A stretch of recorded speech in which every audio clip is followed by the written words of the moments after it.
as per process for virtual meetings. And I'd like to welcome everyone to the Wednesday, June 14th, General Body Meeting of Community Board 2. Thanks to the members of Community Board 2, I've been elected and I serve as Chair of Community Board 2. Our Vice Chairs are Mr. Leonard Jordan, Ms. Barbara Zoller-Gringer, and our Secretary is Ms. Jessica Thurston. As we continue with the meeting, the respective chairs and vice chairs of the committees will introduce themselves and their vice chairs, and we will continue to conduct the business of Community Board 2 as is our custom. So with that, I think we've completed item number 1 of Community Board 2's agenda for this evening. I'll entertain a motion to adopt this agenda. So move, Bill Flournoy. Mr. Flournoy, second from Mr. Butler. Any discussion on the motion? Hearing none, all in favor? Aye. Anyone opposed? Any abstentions? Thank you. Next item on the agenda is an adoption of the previous minutes. Has everyone had a chance to review the minutes from May 2023? Thank you. Are there any noted corrections or comments? Seeing or hearing none, should you have any subsequent changes, please submit to the board office. With that, I'll entertain a motion to adopt the minutes from May. Mr. Jordan, second from Mr. Botner. Any discussion on the motion? Hearing none, all in favor? Aye. Aye. Aye. Okay, great. So thanks to Taya's efficiency in the way she laid out this agenda, my chairperson's report will cover items that will continue later on in the agenda. But what I'd like to say is, this is the point of the year where we kind of look back at what we've accomplished over the first 6 months. I think we've done a lot together. As always, I'm going to continue to extend thanks to all the members of the community board, and by extension, all the members of the community. This is a collaboration, it's a partnership that allows us to be a body that will be a voice to our agencies and our partners on behalf of the residents and businesses, quite frankly, that are within the District of Community Board 2. We may not always agree. We may not always get your passionate item across in a way that you'd like to a city agency. But what I'm proud to say is that I think we do it with respect and collegiality. And I'm happy to say that we do that well. I'm also happy to recognize the work and the efforts of the office. Although the office currently remains the office of one, we've made significant progress in getting some of our open requisitions approved. And that process is moving along. And for the first time in a very, very, very, very, very, very, very long time, I'm confident that when we move through the summer months, we'll have some progress to significantly report about how we continue to staff up the office.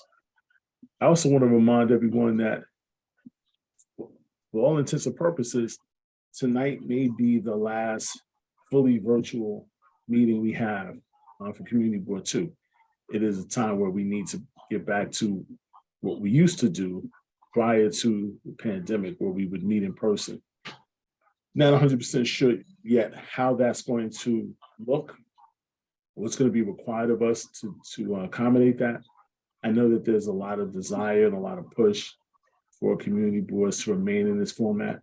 I think numbers have shown that there's more participation and greater participation from the community as a whole, but that process requires some change in legislation that has not been accomplished yet. So more to come there. But I think what I would advise everyone to do is continue to function and believe and work from a premise that we are going to be in person the next time we meet. And that's probably a good thing. We haven't seen each other in a while, so that's a good thing. Last but not least, again, welcome to our new board members. And I'd like to share with the board as a whole that everyone has been placed on the committee. We have 1 or 2 requests that we need to look at, but I think everyone now has been assigned at least a primary committee. Again, if you are a community board member, part of membership and the privileges that go with membership is that you can attend any meeting. There's no meeting that you cannot attend, or no committee meeting that you cannot attend. Where it becomes a little dicey is your ability to vote and how we don't mix things up, because we want to keep a balance through respective committees. I have requests from individuals for things that go beyond just the primary committee. And again, still being evaluated, still looking at them. But we're also going to make some more changes that you will learn about in the upcoming months to the committee structures as well. And so we're continually evaluating the success and the structure of our board so that it continues to meet the change and the needs of our community. And so for those of you who may have been accustomed to the way we've done things in the past should be no indication of the future. So I expect everyone to continue to have the engagement that they've always had, continue to work with the office and the board leadership to do what's best for the community as a whole. And should you have any questions or concerns, always reach out. I'll admit, I may not get back to you same day. I may get back to you a week later, but ultimately I will get back to you. So don't give any hope up. Don't give up any hope in reaching out to me. So with that, I will pause now to see if anybody has any questions on what I've just gone through. Those are the items that will capture the chairperson's report, and I'll see if anybody has any questions.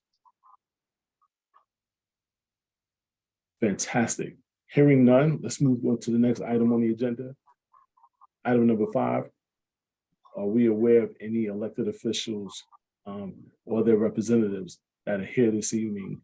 And when I say elected officials, I don't mean elected officials in your mind. I don't mean elected officials in your home. I'm talking about citywide elected officials where you go to a poll and you turn a lever. So if you are here representing a citywide elected official, please indicate your presence in the chat or communicate directly with Taya, and we will then call upon you to have a word this evening. And so as I look through the screens, I'm going to go by who I see on my screen, not so much in any other order, but I'm going to start with Andrew, who I believe, I'm sorry, before I get to Andrew, I do like to call on the principals when I see them here in person. So I like to call on Assemblywoman Joanne Simon. Joanne, it's good to see you. Thank you. It's good to see you too. Congratulations to your new board members and to everybody who is continuing, and looking forward to continuing to work with you. Just a very brief wrap up of what's been going on in Albany. As you may have heard, we'll be going back next week for a couple of things that were very timely that had to be done by certain deadlines. But I don't think there's new action on things that did not happen, but there's things that just didn't happen because we ran out of time. So we're going to be up for another 2 days next week, taking care of some of those things. So a couple of things. One is, I know a lot of people have asked about, housing, and we just weren't able to reach agreement. As you may know, the speaker and the majority leader in the Senate put out a joint statement about the things that we had discussed, that we had agreement on, and we just weren't able to get that across the finish line with the governor, who, after all, the governor has to sign every bill. So that was disappointing for many of us, and many of us are looking forward to really working on this affordability crisis in a serious way. But there were a number of things that just, whatever it was, I don't know, I'm not in that room necessarily to know exactly what it was that made that not go forward, but there was just not able to reach agreement with the governor's office. Another, issue that I know a lot of people in New York City and I support very strongly was Sammy's Law, and there just was not enough support in the conference. I know that the advocates believe they had enough support. I can tell you that sometimes people are supportive of it, would like to be helpful, but when push comes to shove, won't really vote for it. That became more and more apparent. I would say there's a lot of members from New York City. And of course, that's really the key, is people from New York City who just were not supportive enough to do that. So unfortunately, we weren't able to get Sammy's Law over the finish line this year, which I was very disappointed about. So I share everybody's disappointment on that. And then, so that's, sort of the big items. I'm very happy that I was able to pass the hospital closure bill. We haven't yet gotten it over the line in the Senate. I am hopeful that we might do that in an extended session if the Senate comes back. But nevertheless, we had a lot of support for it in the Assembly. It's something I've been working on. It's an outgrowth of Long Island College Hospital closing. And so it was like one of the first bills I introduced. We're still working at it, and we have gotten a good bit of support. And I learned this today that there's a hospital upstate that is going to close the maternity and pediatric department, which is always the death knell for a hospital, and is exactly why we need this bill. So I'm hoping that we can find some movement on the Senate side for it. I also wanted to wish everybody happy Pride Month, and to let you know that we did pass the weigh in motion bill. I know you've probably seen something about that in the press. This means that now we can actually institute this program and have it be enforceable. I'm looking forward to that because it will make a big difference in keeping overweight trucks off the BQE, which is critical, but keeping them out of the city, which is where they really should be. Not overloading their trucks. Right now, it's 80,000 pounds that can be in a truck. And we have some trucks that are carrying twice as much. And of course, not only are they deteriorating the roadway, but they're also greater emissions from those trucks. So this is really important from a climate point of view, even if we didn't have the crisis that we have on the triple cantilever. And I did pass a bill that makes it you can't change an early voting poll site without sufficient notice to communities, and every local board of elections will be empowered to come up with a plan for how to communicate that if there is some last minute thing. Somebody has a hurricane, if there's a fire, whatever, it can happen. We went through that with Hurricane Sandy, as you may recall. A lot of poll sites were inaccessible. So we did that bill. We passed Clean Slate, which is very important for economic justice, for racial justice, for social justice. It was supported by so many people, by labor, by business groups, and by major news outlets. So I worked very hard on that bill as well. So I was very happy to see that pass. And I think that's basically it. We did get our dyslexia screening for people coming into the correctional institutions passed in the Assembly. Once again, we weren't able to get it over the finish line in the Senate. I know there's also been some conversation about campaign finance. Let me say that public campaign finance is a progressive thing to do. There were some aspects of the original bill I wasn't crazy about because I wanted it opened up more. But a number of the changes we made actually align with the city's campaign finance board program, which is more actually the sort of the gold standard. And we made a couple of changes that really made a difference in the usability of the program that really match up with what it is the city's doing. And having run into the city system, I'm very familiar with it. So I know that there's been some communication about that I think was just erroneous on the part of some groups and even the New York Times, which I think misread something in the bill. So that's another issue some people have mentioned. So I thought I would just throw that in there. And I'm happy to answer a couple of questions if you have time. Yeah, thank you, Assemblywoman.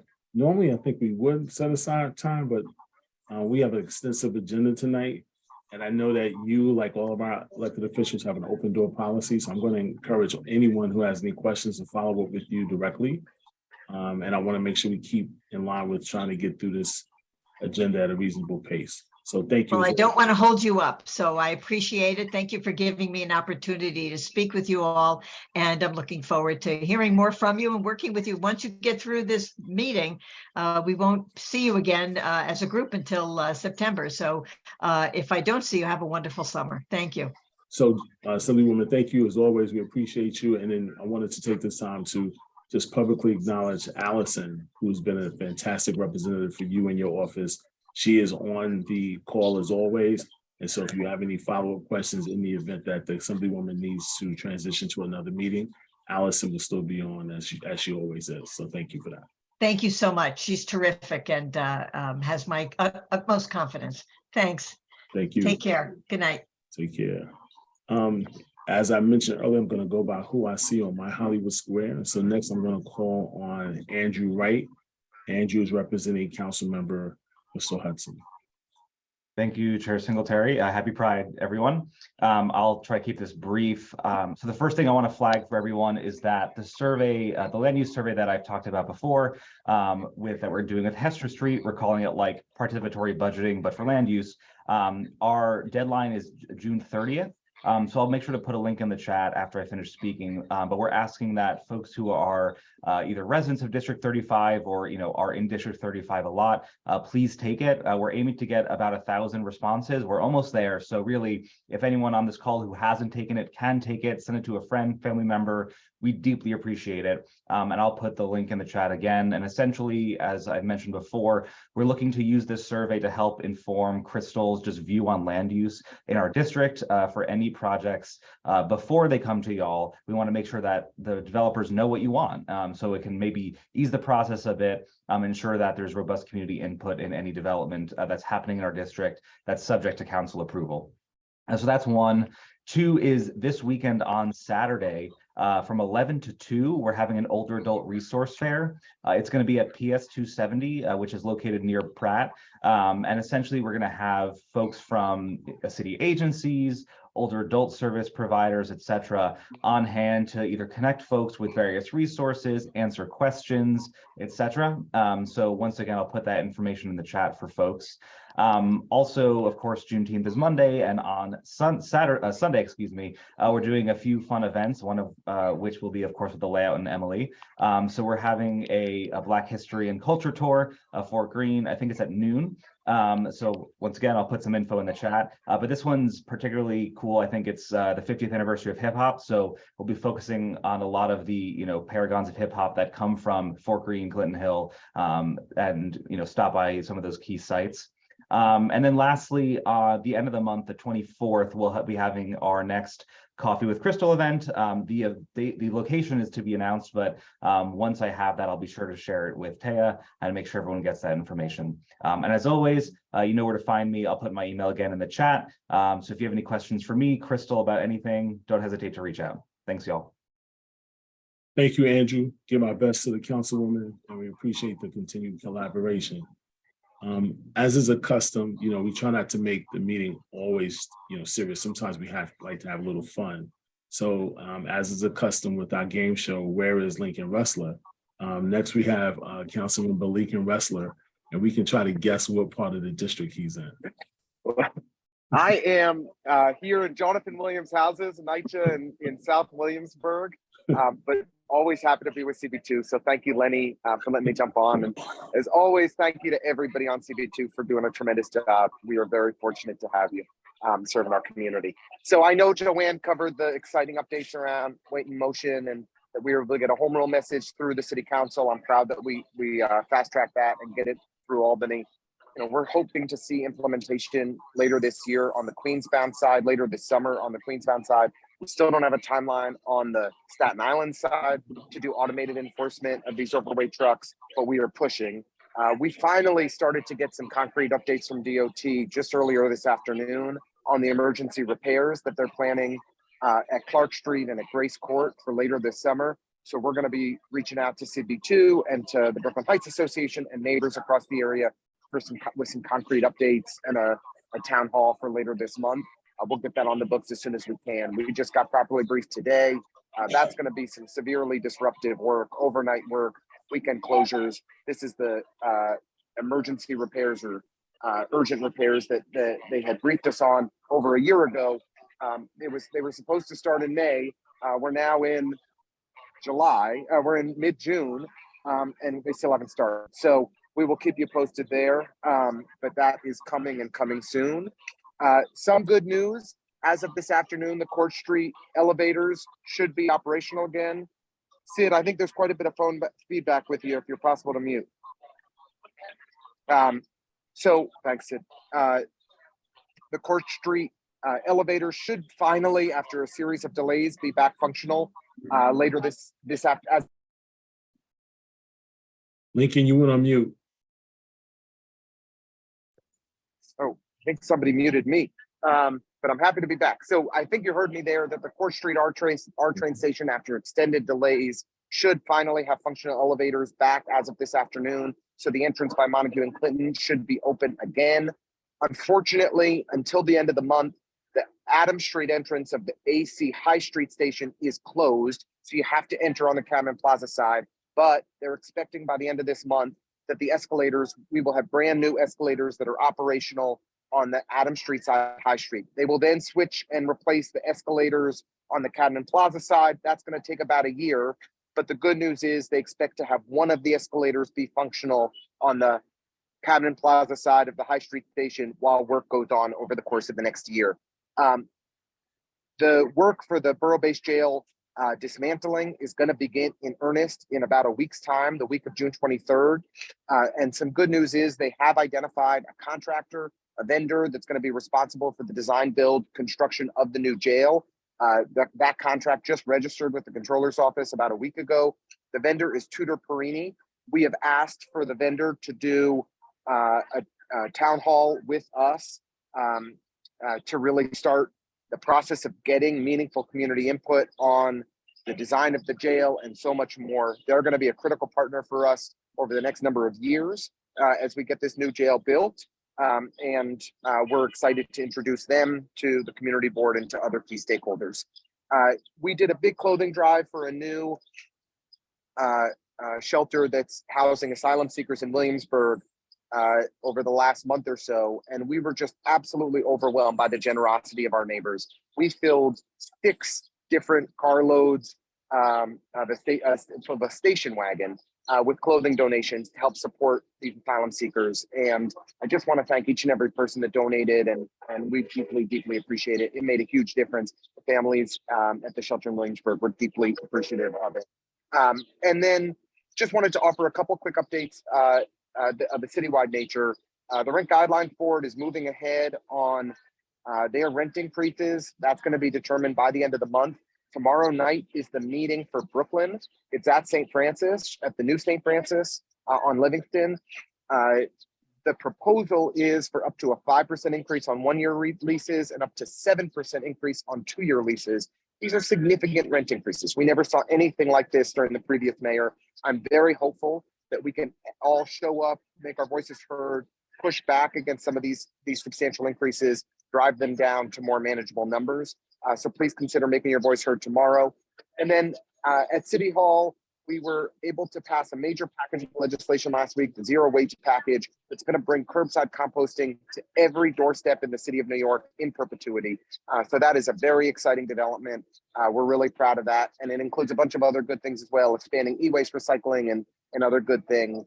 And one of the bills that I sponsored, we had a hearing on last week, and we're making some traction on, that would require every landlord to share information on an annual basis of the vacant apartments in their buildings, as well as the vacant commercial office space in New York City. We've seen an uptick in vacant rent-regulated units, vacant non-rent regulated units. We've seen a major uptick in office space, but we don't have the data on where it's located. And so with more actionable data, I'm hopeful that we can make a difference to make those spaces much more productive uses to meet the needs of our city.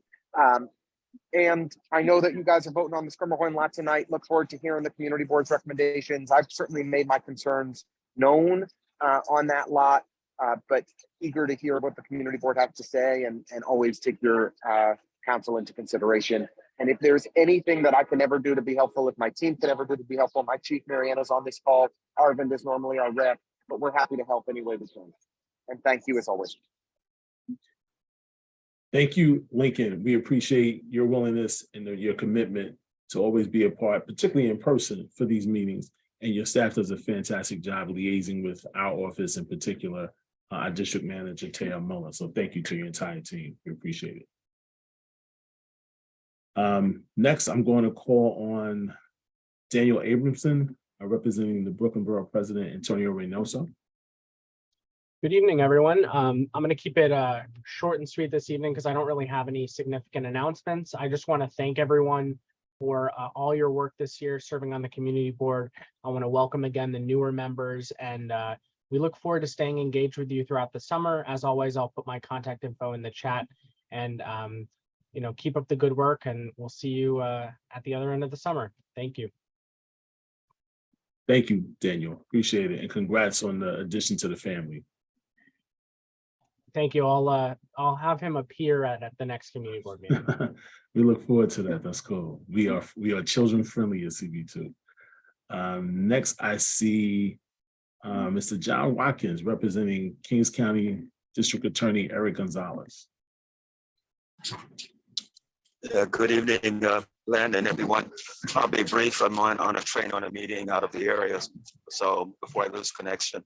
But first of all, tomorrow morning at St. Francis College, the DA is hosting a women's World Elder Abuse Day event, and that will start at 9:30 tomorrow morning at St. Francis College, located at 179 Livingston Street. So we encourage people to turn out for, you know, this very important day, and the DA really. The other event that will be coming up is our annual, second annual Juneteenth annual mixer, which will be on Friday, the June 16th, 5 o'clock p.m. to 8 o'clock. Information's on our website, but it's at the McLaughlin Park, which is at 24 Cathedral Place in Brooklyn. And that will be from 5 o'clock until 8 o'clock. And lastly, I always ask people to go to our website, brooklynda.org. There's just a press release either today or yesterday regarding the prosecution of a person who was doing a wrong way driving incident back in March of 2021. And that person has been found guilty and has been sentenced to 9 years. So please visit our website to find out all of the good work that the DA and his team is doing. And we all wish everyone a safe and enjoyable summer. And I'll see you all in September. Bye. Thank you, John. Appreciate those well wishes. Give my best to the district attorney and get home safe. Thank you. Next, I'm going to call on Julissa Gonzalez, representing New York City Public Advocate Jumaane Williams. Good evening, everyone. Thank you. Thank you. Thank you for calling on me. So I really, like Daniel, I'm keeping it short and sweet because there aren't a lot of updates from our office as of yet. But I do want to encourage folks to check out our blog. I'm going to give folks, I'm going to punch in the information on the chat and visit our website. We have been posting regular updates regarding the air quality, especially since last week with the Canada wildfires. We have been closely monitoring and posting updates and any resources that we come across. So our blog on our website and and just signing up for our newsletter. I encourage everyone to do that. And that is about it. We're just focusing this month, uplifting Pride events, Gun Violence Awareness Month, Caribbean Heritage, and much more. So, and we're also planning a 50th anniversary of hip hop event as well in collaboration with Department of Citywide Administrative Services. So more info to come on that. And that will be in July 12th. And you will receive info as it comes. That's it. Thank you. Appreciate that update. Give my best to Jumaane and the rest of the colleagues in your office. So according to my view, I think we've covered all of the elected officials. I haven't gone yet. Sorry. So Betsy, you got to put your name in the chat. So good to see you. Oh, I'm sorry. I was running a little late. That's all right. We're glad to have you here. So floor is yours. Thank you so much. Happy Pride. Also, just a few notes. this month, Dan joined with Rosa DeLauro and Senator Bernie Sanders and Patty Murray to introduce the Healthy Families Act to establish a paid sick days policy, a federal paid sick days policy for all workers. This would allow workers to earn up to 7 job protected paid sick days per year and establish a simple method for calculating accrued sick time and allow employers to utilize existing policies on paid sick leave as long as they meet that minimum. He also pushed for expanded SNAP assistance programming to provide hot meals. This is with Rep. Ming. This would allow people to use SNAP benefits to purchase hot foods such as prepared rotisserie chickens, hot sandwiches, soups, things like that are currently not available. He also pushed for a university school meals program on the federal level. This program would establish a free breakfast, lunch, and dinner program for students like we have in elementary, middle, and high schools at the university level. A lot of schools did this during COVID, and it really brought a lot of relief to families. So we want to be able to continue that.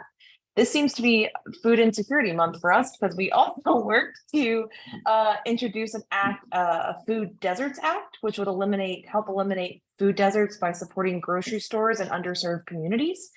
And on a different note, he joined Senator Cory Booker and Representative Velázquez in introducing the Guarantee Access to Arts and Music Education Act, which would further incentivize the use of Title I federal funds to improve access to music and the arts for disadvantaged and low-income students, and making sure those are taught by certified arts and music educators. And just finally, quickly, we've been talking about it. If you have a mail issue, if you haven't been getting your mail, you think a check or something has been stolen, we have exactly what to do in our board report. You can take a look there or give our office a call at 718-312-7575. Also, if you are trying to get a passport, please, and you haven't applied yet, apply now. But also, if you haven't gotten it in time, you have a trip coming up, please reach out to me 2 weeks before your trip and not 2 days, so that I can do something about it, a lot more about it if I have that 2 weeks. In our first 6 months, we have closed 500 passport cases, most of those successfully, but it really depends on making sure we get those people reach out with enough time for us to help get you your passport in time. So that is all I have for now, I think. So thank you, Chairperson, for letting me jump in. Sorry, I forgot to put my name in the chat. Thank you so much. No need to apologize. Your updates are always welcome. I'm glad you were here, and we appreciate the work that you and Representative Goldman are doing in New York 10. So thank you. Thank you. And next up, we have Samantha Johnson, who we all know, and she is the community liaison for Councilwoman Nydia Velázquez. Samantha, Sam, it's good to see you. The floor is yours. Hey everyone, happy Pride Month. Just want to be quick. I understand the time. I wanted to mention that we have opened our office in Sunnyside, Queens. So if anybody wants to take a trip to see us, we're also still in the Bushwick, Williamsburg area, but definitely if you want to come to Queens, feel free to come. We also want to mention that we hosted a discussion with local elected officials about the Newtown Creek. There's an advisory board that's there, and they're talking about expediting the cleanup there. We did that in May 5th. May has been a really busy month. We also did a couple of check distributions to a couple of organizations in Williamsburg, as well as many in the Henry Street settlement. That was a $1.2 million check that was provided. And as you all know, the Congresswoman is a part of the Small Business Committee. So those are really focused on her just making sure she gives enough funding for small businesses, but also nonprofit organizations. So there is a check that was distributed out to Evergreen Exchange in Southwest Brooklyn for $750,000. And we're also still working on getting additional funding, but we've already done that discretionary funding for our small nonprofit. So we will be releasing that. I believe it's on our website already. We've given $1.2 million to a couple of organizations, nonprofits. And if you want to check out those amounts, at least know the organizations that are being funded, you can check our website. The other thing I wanted to mention is that the Congresswoman has been working on, as you all know, the debt ceiling and being able to have a deeper conversation about the Fiscal Responsibility Act. The legislation that was trying to be passed was something that she was very concerned about, especially around SNAP and TANF. And so we're really concerned about what that will look like for residents and community members at large and the ongoing months. So please, if you have any concerns or questions about what that might impact your families, please reach out to us. We're open to having a conversation about how we can support you on other fronts. On May 9th, we also did a joint letter with EPA to talk about green energy investments in underserved communities. And also in May, we did a letter to Department of Agriculture talking about facilitating plant-forward menus with climate-friendly and culturally appropriate options for all those young people who may want some diversity in their meals. And also we spoke about on the HR 2 bill, which was talking about immigration and xenophobia, that was talking about individuals in the southern border and those consequences that the debt default would be in responsibility of raising that debt ceiling on the floor. So if there's any questions you all have, there's so much more I would love to talk to you all about, but I want to be respectful to the board.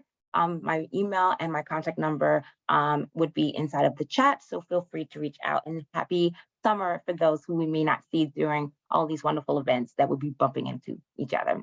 Thank you so much. Thank you, Sam. Appreciate it. And again, give our best to Representative Velázquez and all the colleagues in your office, including Dan Wiley. Thank you. So I'm gonna do this one more time. According to my screen and the chat, I don't think we have any other elected officials to speak at this time. So with that, let's move on with the agenda. Let's move on to item number 6. Any city agencies that are represented this evening, any representatives from any city agencies, I'd ask that you please identify yourself in the chat so it makes it easier for me to call upon you, and then we can hear from you.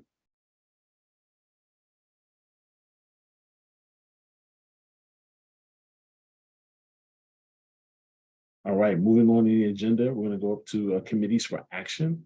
So the first committee for action is the executive committee.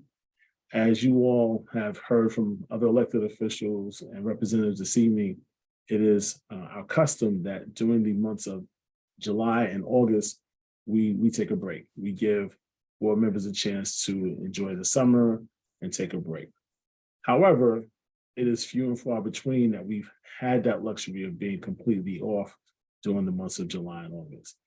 The city never stops. There's always things that need to require our feedback and the voice of community board too. So with that, I'm going to make a motion, and the motion is for the community board to allow the executive committee to act on behalf of the community board, the entire community board, for any items that come up either during the month of July and August.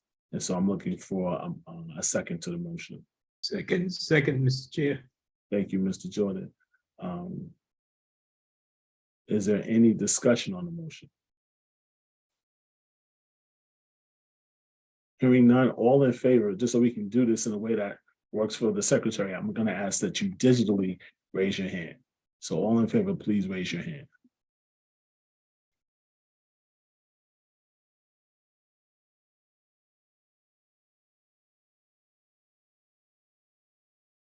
I can't.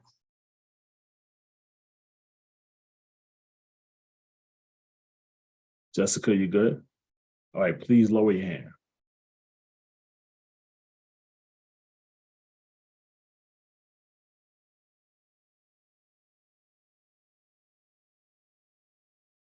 Is there anyone opposed?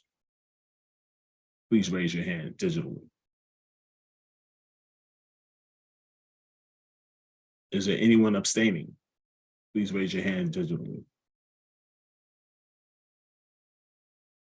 So it looks like it's unanimous. I just want to go on the record as saying this is the first time we've had such quick unanimous response to put us to work. I like that. Nobody had any discussion. Nobody said, "Oh, I'm sorry." I love that. All right, I see where this is going. This is fantastic. I love the energy with that. Let's move on to the next committee to report. Next committee to report is Health, Environment, and Social Services. Good evening, everybody. My name is Brandon Smith. I'm Chair of Health, Environment, and Social Services. Honored to have as my co-chair Nicole McKnight and Secretary Jessica Thurston. Just a quick reminder, the health fair has been postponed to June 24th, and we do still need volunteers from the community board to help. A lot of people who volunteered before now can't make it. So if you can volunteer, please reach out to me or the community board office, and we will love to have you there. On to the business. We had a really long meeting last week. Not only do we have the air quality issues that same day, we had an update from a homeless shelter, and we had 12 liquor licenses that we heard from. So I'm going to go through the 12 liquor licenses, and I will note that unlike a lot of our other meetings, for some of these liquor licenses, the providers did not show up to the meeting, and in some cases did not submit supporting documents. But because of the 30-day notice, we decided to move forward with a vote so that we could make sure that our voice was heard in advance of the SLA. I'm going to start with the beer and wine applications. The first item on the agenda was 150 Smith Street. This is a pizzeria called La Rose. It has been operating for 30 years. And they just want to transfer the ownership. They've had a license for most of that time. Used to be Caruso's Pizza. They're just changing the name. 12 p.m. to 9 p.m. 7 days of a week. Not much further discussion, as there was not much of a community impact with those hours and the no outdoor. So we voted to approve that 6-0-0. Next application was a circumstance where we had no public documents submitted and no people attending. This was a beer and wine application for 82 Washington, which is known as Le Petit Monstre. As the display is indicating, Le Petit Monstre is a French bakery that specializes in sandwiches and coffee and such. And we were unable to ask questions or verify anything because they weren't there at the meeting. There was nobody from the community who showed up to oppose them. The hours that are posted on their website, because we don't have an application, indicate that they are open 8 a.m. to 5 p.m. on Friday, Saturday, Sunday, and 8 a.m. to 3 p.m. on Tuesday, Wednesday, Thursday. Given the limited nature of the impact of their public profile, the lack of any opposition, we felt like we should approve this motion with a few stipulations that would be pertinent, given that there was no one there to talk about the application. So we voted to approve the application 6-0-0, conditional on there being no outdoor service, no live music or DJ, and a 10 p.m. closure daily. But I will indicate from the website, they close at 5 p.m. on 3 days out of the week and 3 p.m. on the other days out of the week. So that one was approved.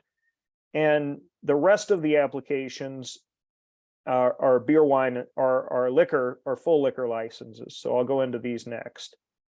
385 Flatbush, Brooklyn Paramount Theater was probably the most extensive presentation that we received.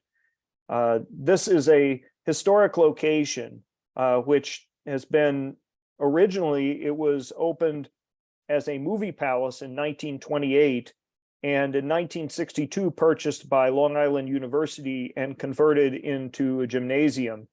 But the operator here, who is known as DLS Events, with the support of the company Live Nation, is going to turn this gymnasium back into a theater and restore it as the Brooklyn Paramount Theater. There will be a 2,600 person capacity. They plan to open in Q2 of 2024. There was an extensive presentation about community impact for this building. They noted that there would be an easement on Hudson Avenue, which will be used for loading and unloading. They noted that garbage bins will remain inside the venue until pickup. They conducted 2 separate sound studies and adopted all of the recommendations from the sound studies. Interior doors will remain closed while music is playing. They're going to work with the NYPD to formulate appropriate traffic plans. They're going to have security guards that will be hired as part of a package to hire 120 to 150 part-time employees. They will have private events there like graduation ceremonies, weddings, and corporate events. They will have, and they've also engaged with neighborhood stakeholders, including the Ingersoll and Whitman Tenant Association, Fort Greene Park Conservancy, and Brooklyn and Downtown Brooklyn Partnership. Our committee discussion on this motion on this item consisted of standard questions that we ask movie theater type providers in terms of how do you handle security, drunk patrons, and the potential for underage drinking. They have 1 security guard per 250 guests, which is a metric that's been given above for the City Point Alamo Draft House, I believe. They indicated that they're going to have wristbands for everyone and ID people who are 20 and ID people to make sure that the people are 21 or older who are being served alcohol there. And they have security to perform the first line of defense against overly intoxicated persons, but they will involve NYPD as necessary. The space is ADA compliant. We also had a bit of a discussion about how they have numerous references to cultural folks who are people of color, from historic jazz figures and such like that, and the importance of finding a way to give back to the community in some way, although it wasn't a condition of the motion. After all of this discussion, which included a brief letter of support from the Brooklyn Chamber of Commerce, the motion to approve this application was 6-0-0. Next up, we had Gounardes Inc. At 455 Myrtle Avenue. This is going to be a full service restaurant, which the owner owns Evelina on DeKalb and Adelphi also. The previous operator had some residential noise complaints, but Gounardes had indicated that they were going to plan to completely enclose their backyard. They identified their restaurant as not ADA accessible, but that's not a condition of our motions. We had a discussion about the hours because while they indicated they had made attempts to reach surrounding neighbors, they had not come back with any letters of support from surrounding neighbors, keeping in mind that the board office does not have us accept signatures anymore. After the discussion about the fact that they had initially wanted to stay open until 2 a.m., a motion was passed that would require them to close their outdoor backyard space at midnight, 7 days a week. So the vote was 7-0-0, with the only condition being that they would close the backyard at midnight, 7 days a week. Next, we had Hawkward LLC, 14 J Street. At this location is a small cocktail bar that serves oysters, shrimp cocktails, charcuterie, and other small items. It's at the corner of John and J Street in a commercial building. Quiet, non-bar-like environment, said the representative. They're going to hire 10 people, which they indicated they would hire from the local neighborhood. The owner currently operates a location known as Maracuja at 279 Grand Street, where he's had no SLA violations. He also owns a restaurant in Massachusetts. It's ADA accessible and there's no outdoor seating. We had some discussion about their proposed closing hours for this one too, given that this application, they wanted to close at 2 a.m. Sunday through Wednesday and 4 a.m. on Thursday through Saturday. Since they also did not provide any letters of support from surrounding neighbors, and we ultimately agreed to approve the motion with the condition that they would close at 1 a.m. on Thursday through Saturday, and 12 midnight on Sunday through Wednesday. 860 Fulton is the next location. This location is known as Belly. This is an existing Italian restaurant that is open from 11 a.m. to 10 p.m. on Sunday through Wednesday, and until 11 p.m. Thursday through Saturday. This is more of a legal change than an actual change in operation. They're changing from a corporation to a LLC. It's Italian restaurant, ADA accessible, no private events, background music, 18 employees. They have 10 tables and 20 seats outdoors that close at the same times, 10 p.m. and 11 p.m. respectively. No concerns were raised by neighbors, according to the applicant, and we voted to approve them by a margin of 7-0-0. Next location was 65 J Street, which is which here we had a circumstance where there was no one who attended the meeting from this location. The hours of operation were said to be from 5 to midnight on Sunday through Wednesday, 1 a.m. close on Thursday through Sunday. The hours were noted by the committee to be modest for the surrounding location. It was noted this location is likely to be reviewed for the 500-foot rule. They indicated they were going to have private events on their application 7 days a week. But again, there was no one who was present for this application, so we couldn't have a discussion with them, and no one from the community offered concerns. Ultimately, the committee voted in favor of approving this application by a margin of 6-1-0. The condition being that they would have a midnight close every day of the week. The person who voted opposed was concerned about voting in favor of the application when we didn't have any information on the private events. 857 Atlantic Socialites Lounge is the next location we heard from. This is an application for a venue previously known as the Social Butterfly. There had been some concern from adjacent neighbors where indicating that there was it was unclear what their operating plans were. The applicant clarified that they will not be holding private events, which seemed to be the main concern associated with the neighbors and the letters.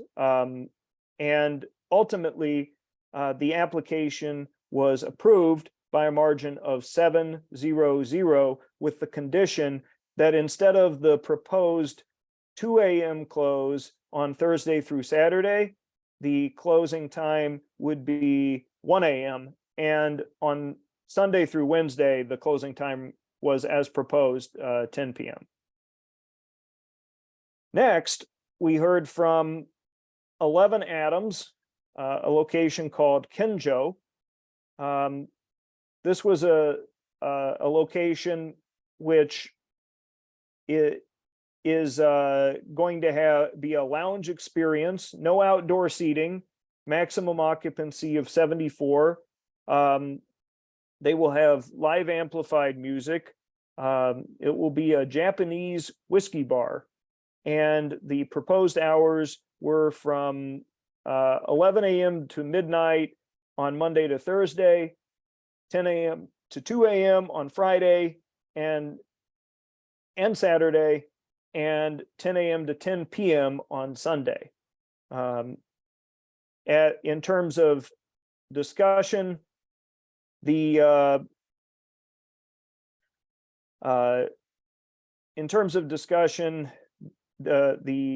operator indicated that the owners would be nearby at all times. they indicated they did not speak with the residents above the location because I believe they couldn't reach them. An operating manager will be on site. There will not be security. They will endeavor to make the restaurant inclusive, and they will, after a discussion, the motion was approved by a margin of 6-1-0. The person opposed was concerned about the lack of engagement with the upstairs neighbors. The next location was 68 J Street, Love and Doe. This was another location where there were no public documents or individuals who were present at the meeting to represent the applicant. The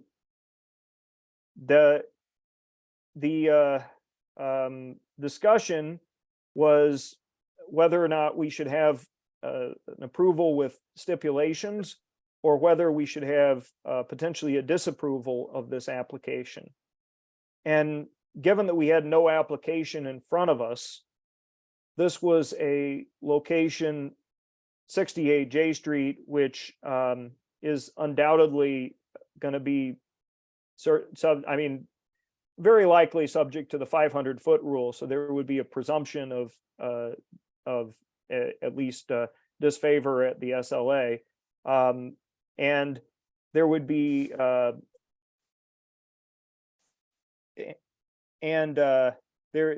was no information about the level of private events, about their service, indoor, outdoor, what have you at this location.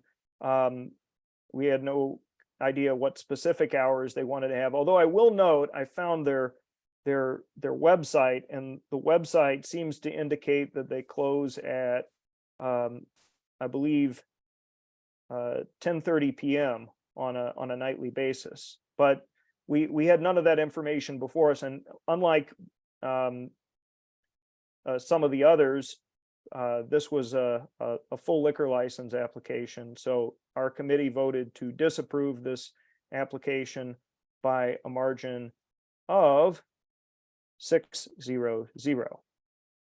And we have two more, which these last two consist of expansions onto municipal property. The first location was Taqueria Fort Greene, located at 154 Carlton, and they were looking to expand into some outdoor seating at this location. And we discussed a bit about this operator, whose hours are 11 a.m. to 10 p.m. Sunday to Wednesday, and 11 a.m. to 2 a.m. Thursday through Saturday. Again, this is just to add outdoor seating. There was some complaints that were noted from surrounding neighbors about noise and blocking the sidewalk expansion, and the committee was able to get the applicant to agree to reduce the proposed closing time for the outdoor seating from midnight to 11 p.m. And after the discussion, and there was no one from the public who was there at the meeting to oppose this application.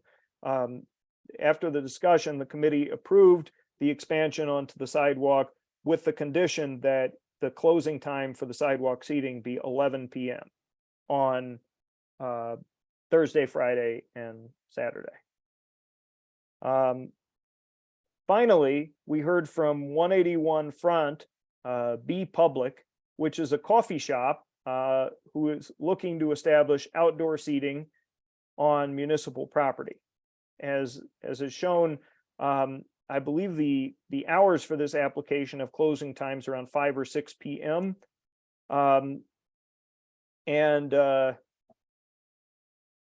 It's noted in our minutes, there's also a cocktail lounge that is nearby that closes at midnight. But again, this is a small coffee shop that's being expanded. Not having anyone present or any documents from an application associated with this, we made a motion to disapprove the expansion So not disapproving the application, but just disapproving the expansion to the outdoor areas. Again, noting this is on Front Street in Dumbo, where we've had considerable discussions about outdoor hours and timing for closing the seating in the past. And our committee approved the motion to disapprove by a margin of 6-0-0. I believe that is all 12 licenses, so I will conclude my report there.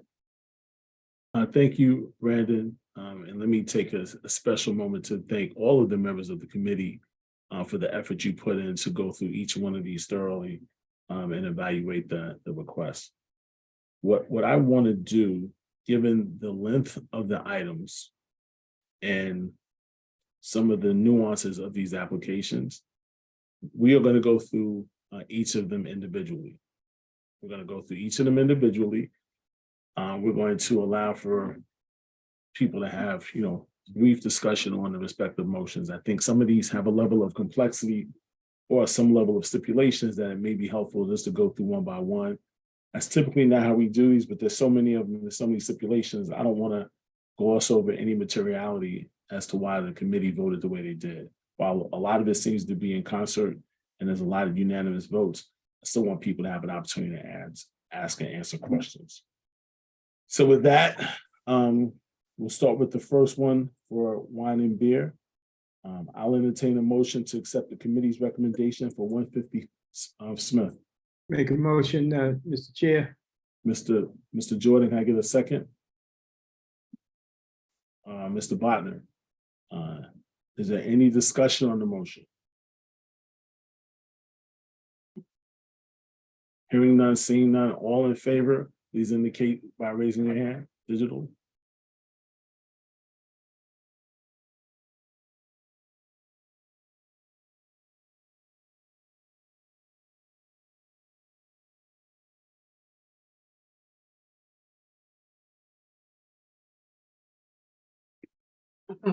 Okay, great. Please lower your hand.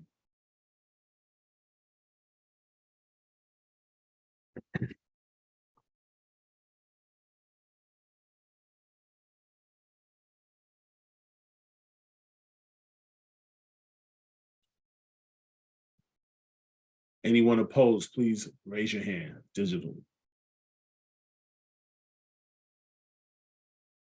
Anyone abstaining, please raise your hand.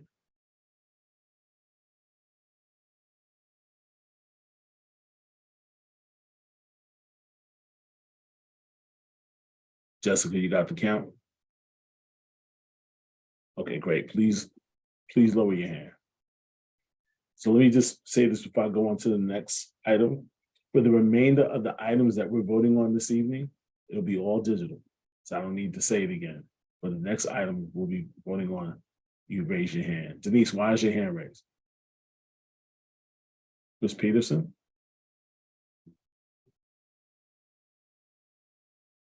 Ms. Peterson, why is your hand raised? Okay, great.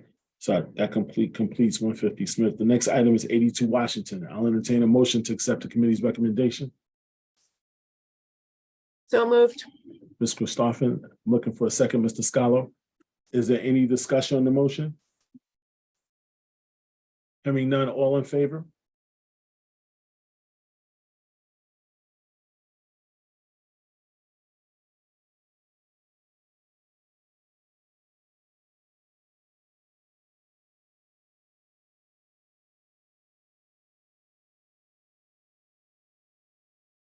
I can't vote yes, but I can't raise my hand, so I'm voting yes. Sid Meier. Jessica, we're good? Yep.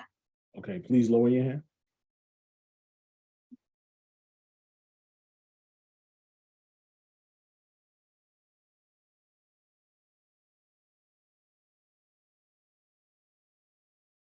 Anyone opposed, please raise your hand. Anyone abstaining, please raise your hand.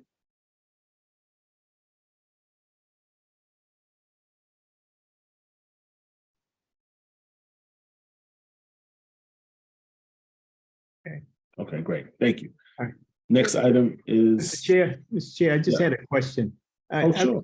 I was just wondering about those addresses or those businesses that didn't show up or produce any documents. That's why I abstained actually on Washington Street. I just don't understand, I thought that they should have done that, at least that, for us to actually vote on it and approve it. It's just my question or comment. so I do know on occasion, there are times where the establishments don't show up, they don't show a representative. Depending on the circumstances, the committee handles them on a case-by-case basis. Brandon, is it suffice to say that there was enough information that was submitted to the committee that the committee felt it was okay to take an action? Because I do notice that, you have stipulations here. No one was there, I guess, to object to those stipulations, but that would be our recommendation, which is what it is, recommendation to State Liquor Authority, correct? That's correct. I will say this is the first time in that I can recall where we've actually taken action on items where where there was no one there presenting or no application in front of us. But the reasoning for it is actually very well founded, because when the applicant submits a 30-day notice, it is on us to either express our intention or effectively waive that right. And the applicant can then go before the SLA, and the SLA can consider no community feedback or some community feedback. So for each of the applications, we tried to assess what the community impact would be given the information that we knew, and we took action on each of them. Thank you, Mr. Smith. Mr. Jordan, is that helpful? Yes, thank you. Right. Thank you. So we're gonna move on now to full liquor, wine and beer. I'll entertain a motion to accept the committee's recommendation for 385 Flatbush. So moved. Moved in second, Mr. Gordon. Is there any discussion on the motion? Ms. Gels? Yes. Sorry, this is 85 Flatbush, right? Hold on for me 1 second. Ms. Gals? Oh, no, I was raising my hand in approval. Oh, okay, got you. You can take it down. I'm jumping the gun. That's all right. It's all right. You can take it down for 1 second for me. I like that. Is there any discussion on the motion before I call on Milano? Yes, Ms. Roscoe. Ms. Roscoe, go ahead. Yes, thank you. Sorry, I was on the train and then I just got off. Is this 85 Flatbush? 385 Flatbush. 385 Flatbush? No, sorry. Nope, no problem. Is there any further discussion or questions on the motion? Hearing none, seeing none, all in favor?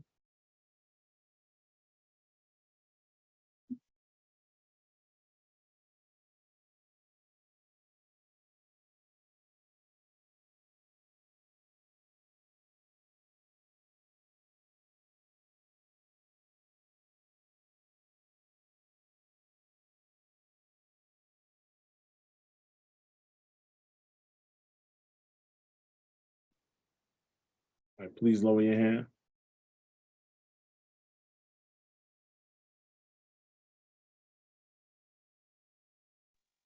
I vote in favor, even though I can't raise my hand. Anyone opposed? Please raise your hand.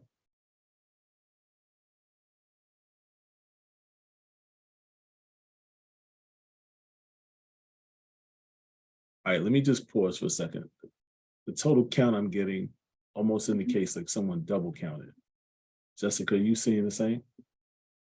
Yeah, I was just checking our roster again. Yeah.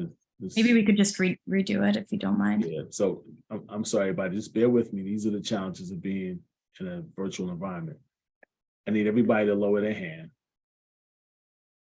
All right, let me take this vote one more time. Let me just make some clarifying points. One, you must be a member of Community Board 2 to vote.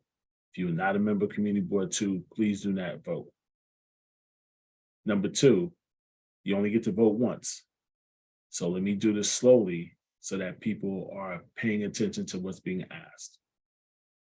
The motion was made and seconded to approve the committee's recommendation for 385 Flatbush Avenue. With that, I'm entertaining a vote. So all of those in favor, please raise your hand.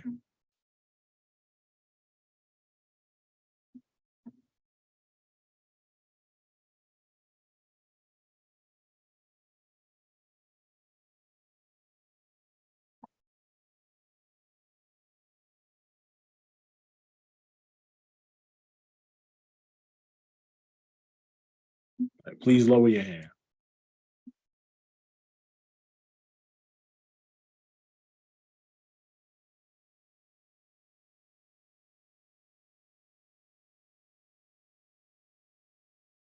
Please lower your hand.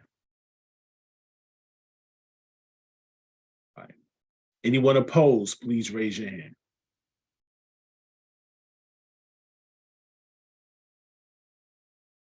Anyone abstaining, please raise your hand.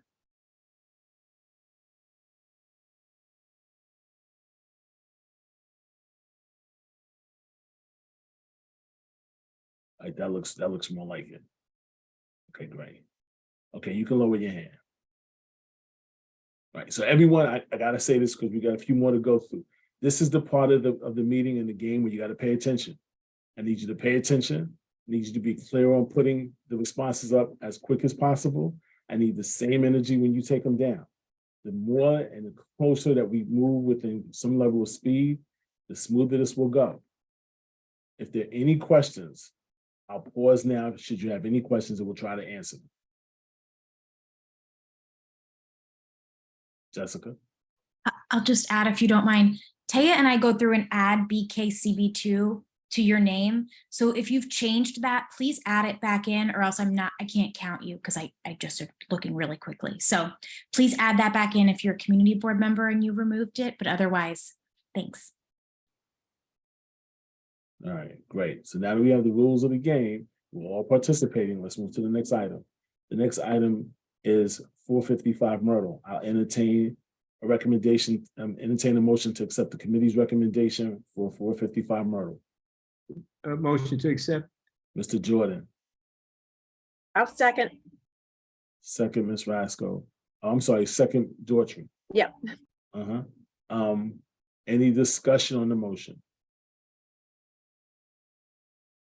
Hearing none, all in favor, please raise your hand.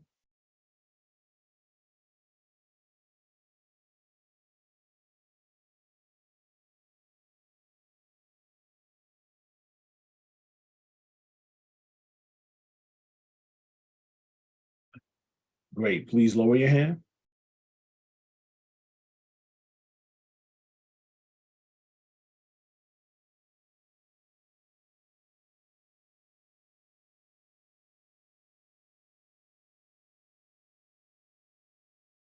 Anyone opposed?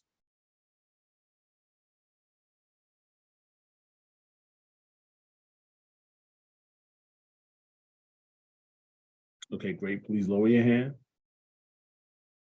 Anyone abstaining?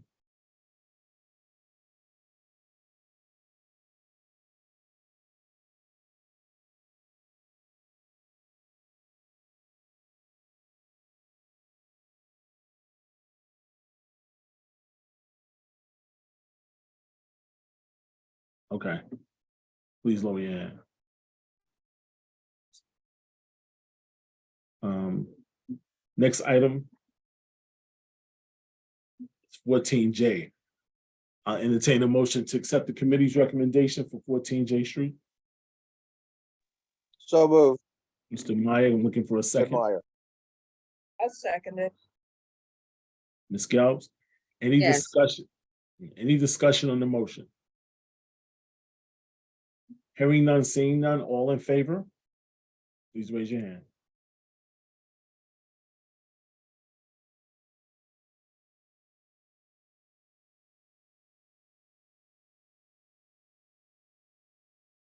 Please lower your hand.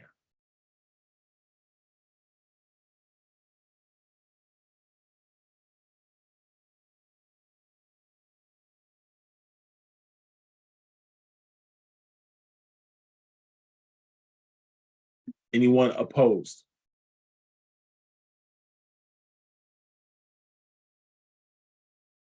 Any abstentions?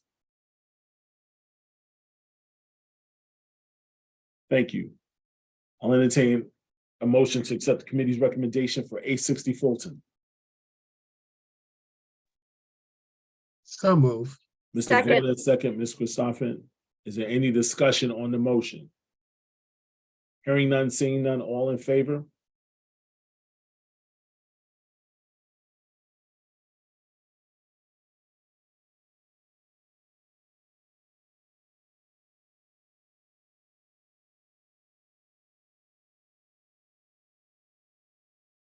Okay, please lower your hand.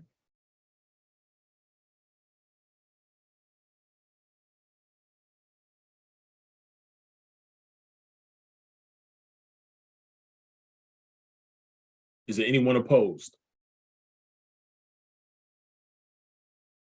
Anyone abstaining?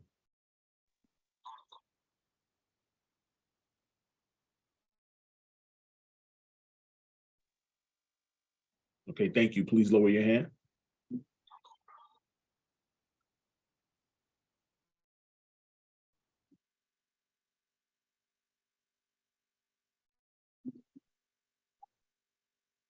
I'll entertain a motion to accept the committee's recommendation for 65J. Motion to accept. Mr. Flanoy, second. Seconded. Ms. Richardson, any discussion on the motion? Hearing none, seeing none, all in favor, please raise your hand.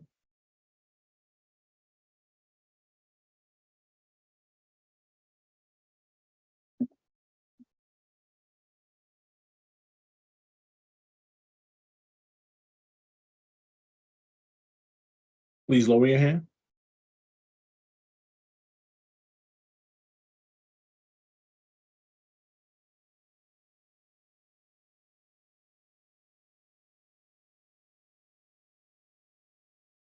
Anyone opposed?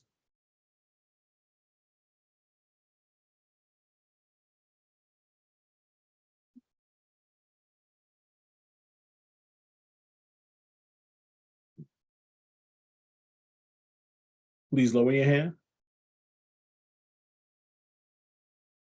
Anyone abstaining?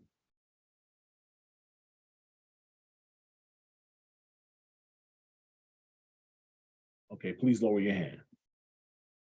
Let me just do a check. Jessica, did I skip 860 Fulton? Oh, yeah. Yeah. I also skipped it in my own notes. So yes. All right, Okay. it's all right. We're on it today. I'll entertain committee's recommendation for 860, entertain a motion to accept the committee's recommendation for 860 Fulton. So So moved. moved, Sidney Meyer. Mr. Meyer, second, Ms. Zollinger. Is there any discussion, any questions on the motion? Hearing none, seeing none, all in favor?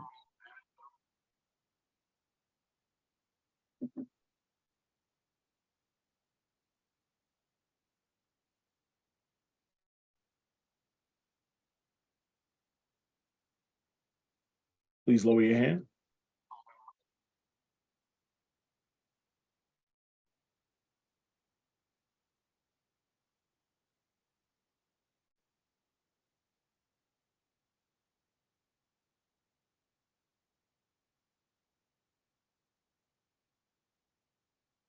Anyone opposed?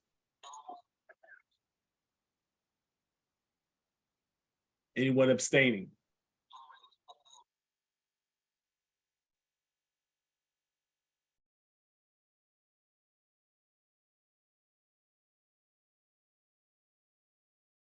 Okay, please lower your hand.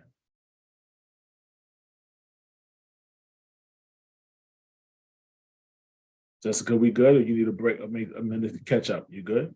Caught up. We're at 8:57. All right, perfect. I'll entertain a motion to accept the committee's recommendation for 857 Atlantic Avenue. A motion to accept. Was that Emily? Seconded. Okay, perfect. Second from Mr. Meyer. Any discussion on the motion? Hearing none, seeing none, all in favor?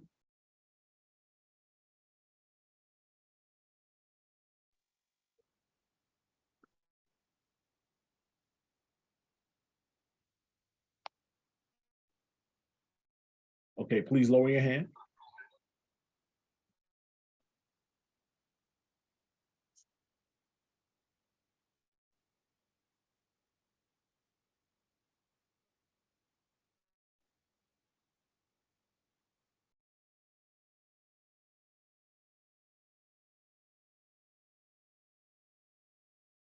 Please lower your hand. Anyone opposed?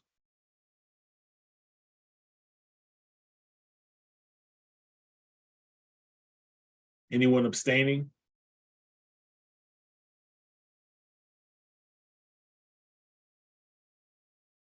Okay.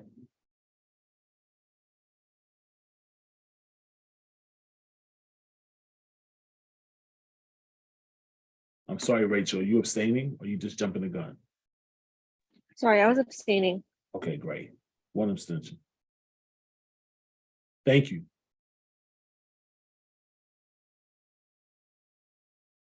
Moving along, I'll entertain the committee's motion to accept the committee's recommendation for 11 Adams Street. Motion to approve. So moved. Second. I'm going to take the motion from Ms. Thurston. I'm going to take the second from Mr. Meyer. Is there any discussion on the motion? Hearing none, seeing none, all in favor, please raise your hand.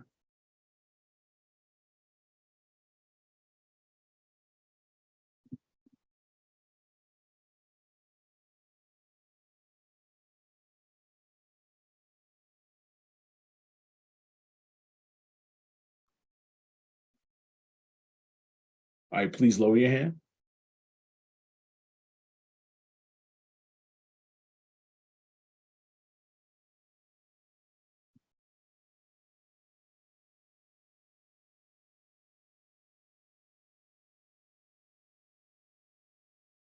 Anyone opposed?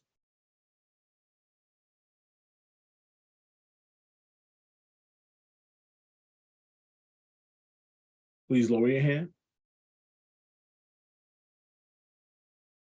Anyone abstaining?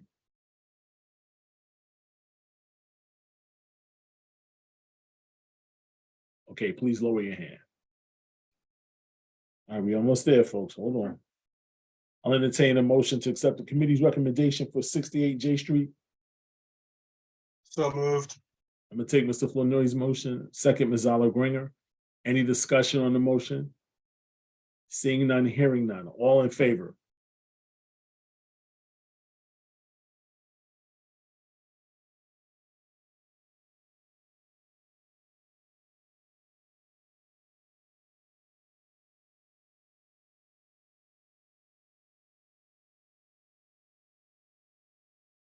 Okay, please lower your hand.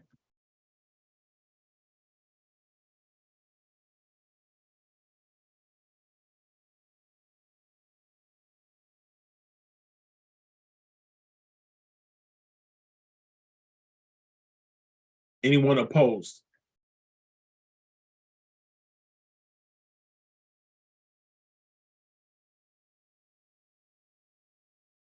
Please lower your hand.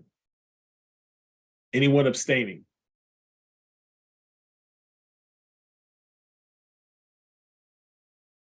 All right, thank you. Now moving on to the votes related to expansion onto municipal property. I'll entertain a motion to accept the committee's recommendation for 154 Carlton Avenue. So moved. Mr. Gordon, I'm looking for a second. Second, Bill Flournoy. Thank you, Bill. Any discussion on the motion? Hearing none, seeing none, all in favor? Hi, I had a question. Is Maisha? So nobody, don't do anything with your hands, just leave them where they are. Just freeze for a second. Yes, Maisha, go ahead. Yes, I wanted to ask how far will they plan on expanding onto the street? Is it just one row of tables, 2 rows? Is it what the documents they submitted?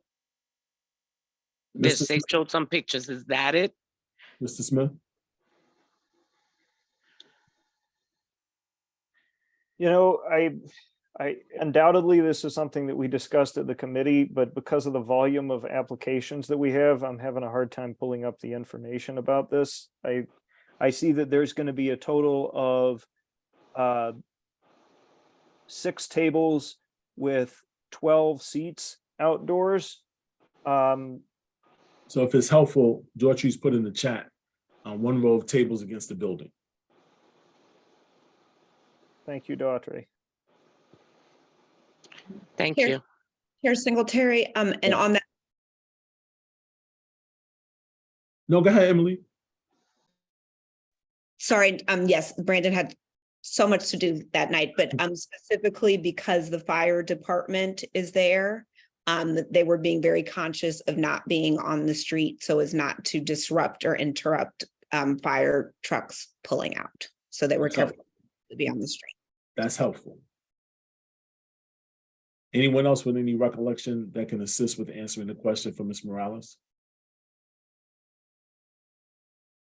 Ms. Morales, does that answer your question? Yes, it did. Thank you so much. Okay, great. Now, before you go anywhere, does that change your vote? Because I see your hand up. No, I'm in support.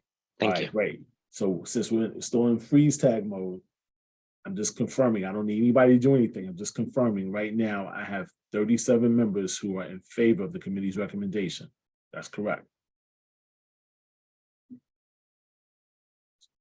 Jessica, we're good? Yeah. Okay, great. Please lower your hand.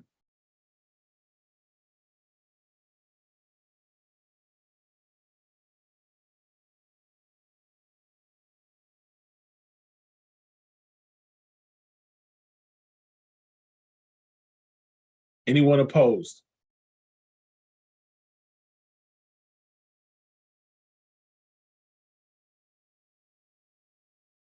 Thank you. Please lower your hand. Anyone abstaining?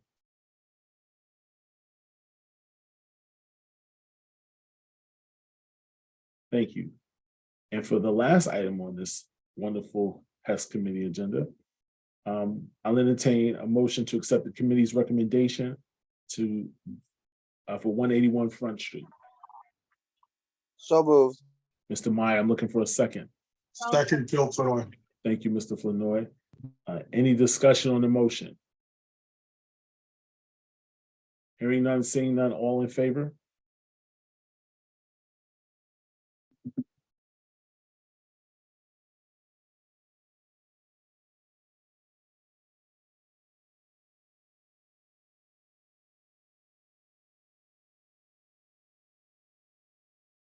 Please lower your hand.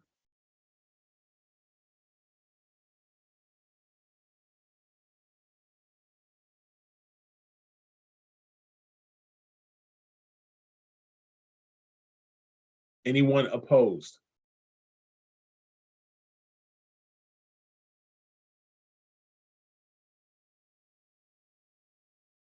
Thank you. Please lower your hand. Anyone abstaining?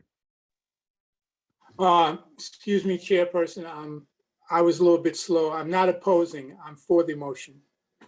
Okay, all right. Okay? Thank you, Mr. I was a little bit slow. No, that's all right. It's all right. I'm glad you cleared that up. I appreciate that. Okay. There are times when you need to speak up. That's perfect.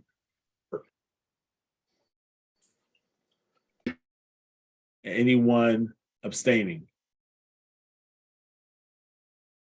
Jessica, we're good? We're good. All right, great. So listen, thank you everyone for going through that effort. That's not typically how we handle the items that come from the HES committee, but given the complexity, some of the stipulations, I just wanted us to be clear when we make our response to SLA, given that the next, hopefully 2 months, we will not be convening committee meetings or general board meetings. So it's important to get it right. So thank you for going through that effort. And if nothing else, we now know how to raise our hand and lower our hand with speed. So with that, I'm moving on to the next committee for action, and that is land use. Thank you, Chair Lenny. This is the Landmark Land Use Committee.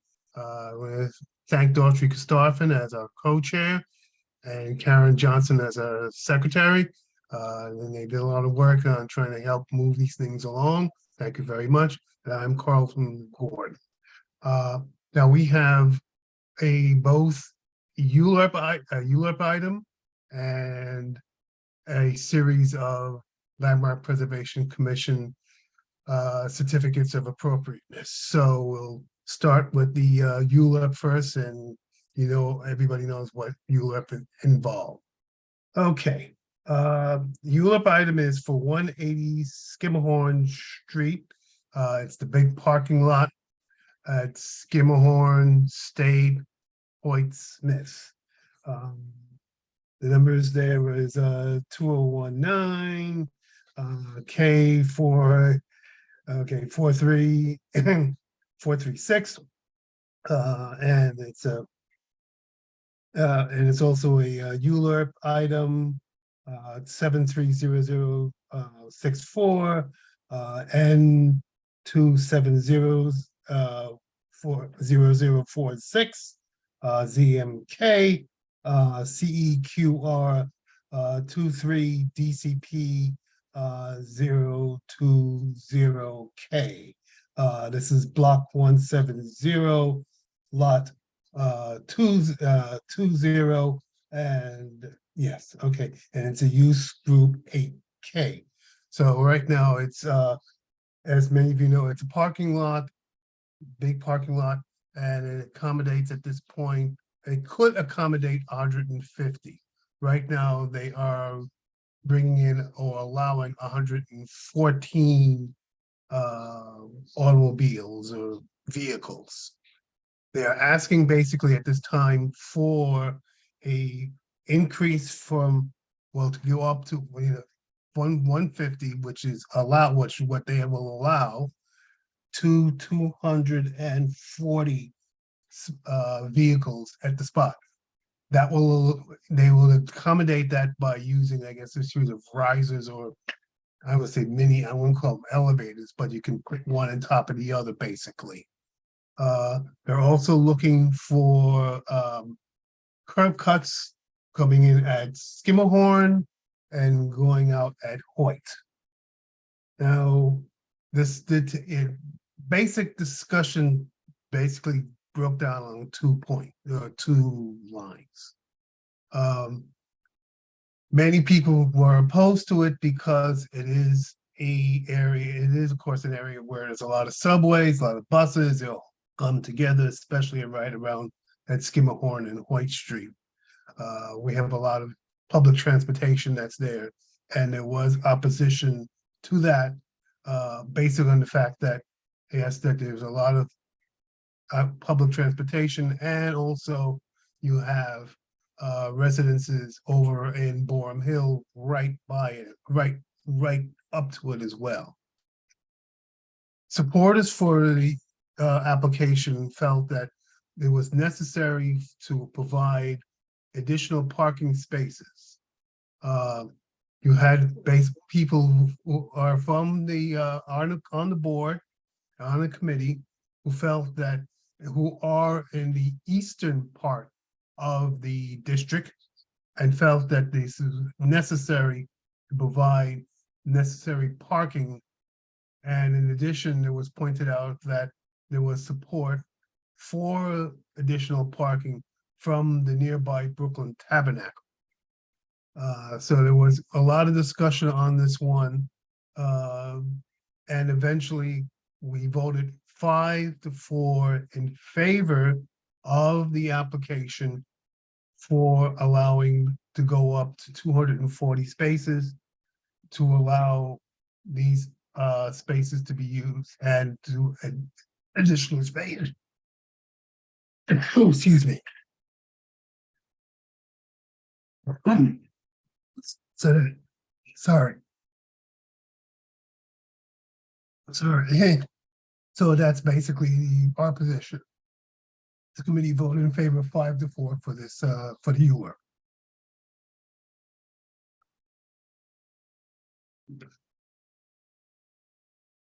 Carl, you can continue with the rest of your report.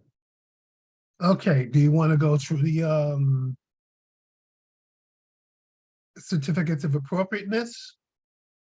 Or do you? Tay, we need to vote on certificate of appropriateness, correct? Or these are just formalities? We do need to vote on the certificates. I might recommend voting separately because the ULURP is a roll call. Yeah, I'm not worried about how we're going to vote yet. I want the report to be completed. So thank you. I appreciate that.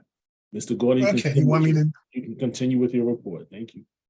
Okay, so we'll move on to the certificates of appropriateness. We had several of them and we voted all in favor of all of them. The first one is a 302 Grand Avenue / 50 Clifton Place, which is in the Clinton Hill Historic District. Now on this one, it's an interesting one. These right now, if you were to go to this location, it's a vacant site. These are new proposals for new construction, new buildings. So it does allow the boards and everybody else to put a more modern, we'll say, twist to the applicant, for the applicant to put in, construction and buildings that can be modern, or they don't necessarily have to fit the, let's say, buildings that will look like older buildings in the historic district.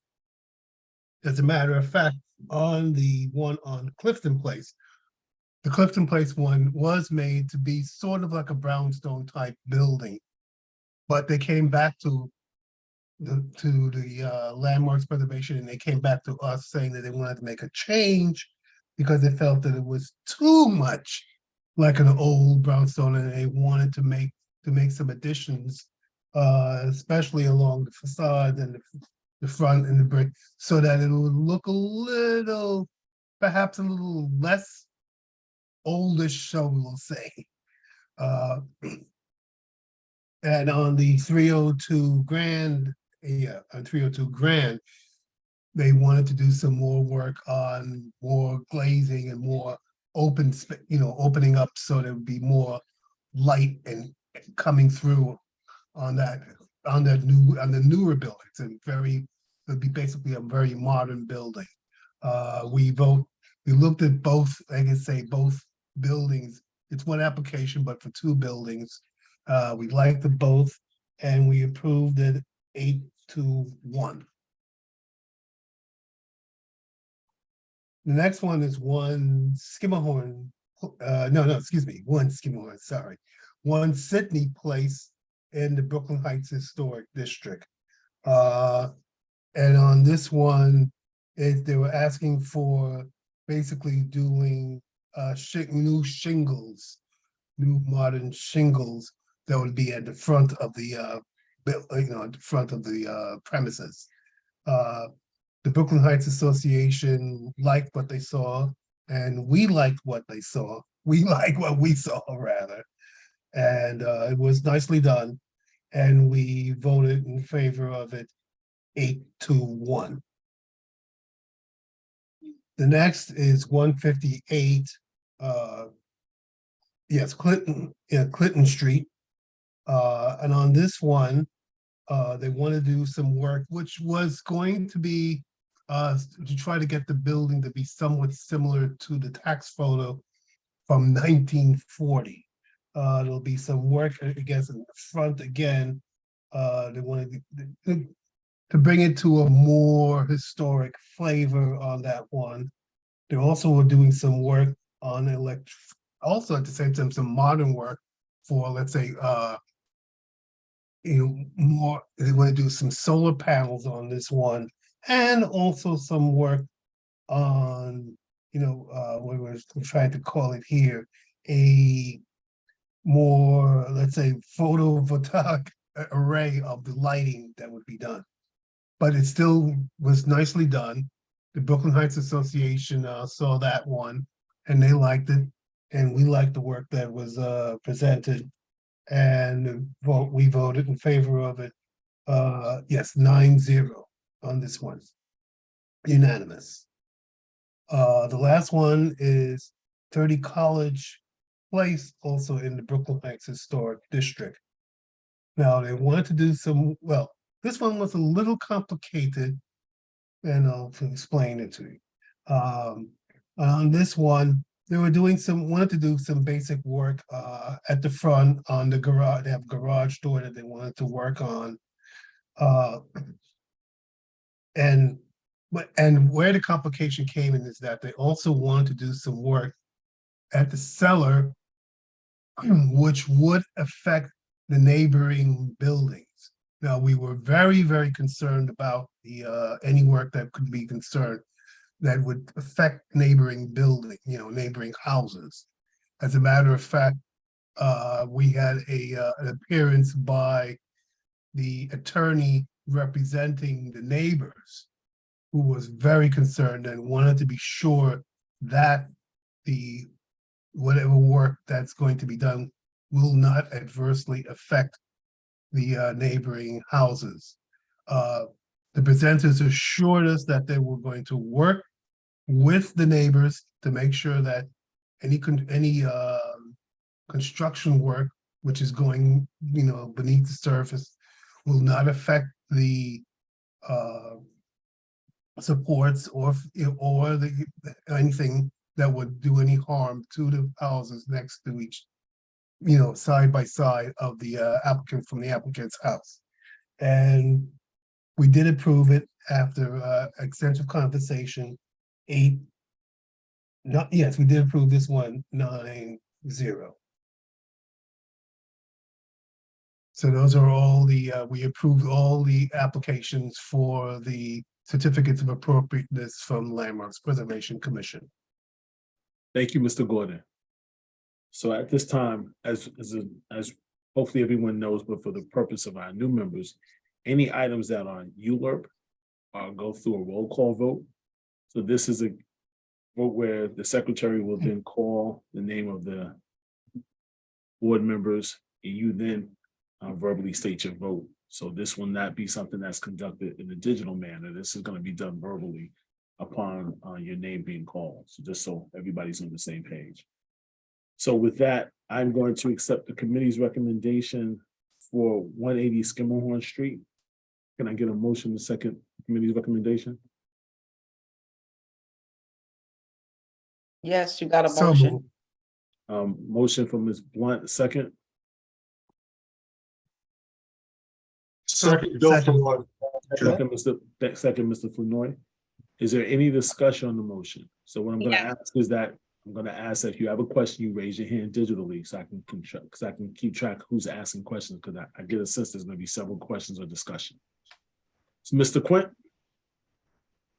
Thank you, Lenny. This is more a point of confusion. The agenda says the vote was 7-3 and Carlton announced it as 5-4. Was there an amended agenda which showed the vote? The agenda I'm looking at has 5-4-0, 5 in favor, 4 opposed. Because I'm looking at mine, the one that I downloaded said 7-3-0. No, it was 5-4. It was a very close vote. Okay. I remember it and I have it in my note. Yeah, and I think the minutes reflected that as well. So it's probably just the error. Okay. That was my only question. Thank you. Okay, great. Thank you. Mr. Scala. Thank you, Mr. Singletary. I was going to ask a question. Are there any apartment buildings nearby that offer parking? New construction buildings? It's right in that area? Well, it's really right next to, it's almost right next to the historic district, the Borum Hill Historic. So it's not, there are no immediate apartment. It's basically, the small brownstone, if you want to call them. But they're not large, none of those houses. large buildings would offer parking.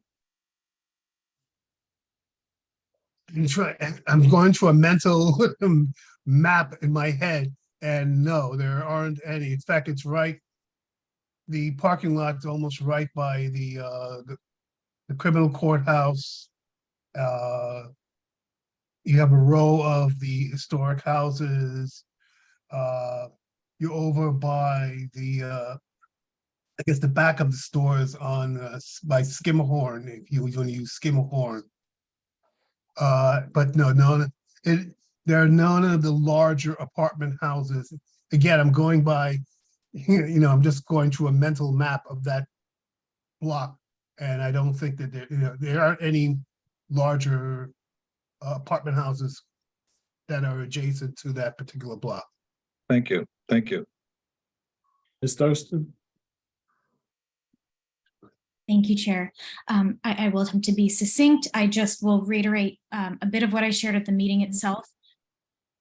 The 100% of the community members that joined, and there were many, were in opposition to this for a number of reasons, some of which were the traffic letting out onto Hoyt that would then cause more traffic onto State and create further congestion and generate greater greenhouse gas emissions.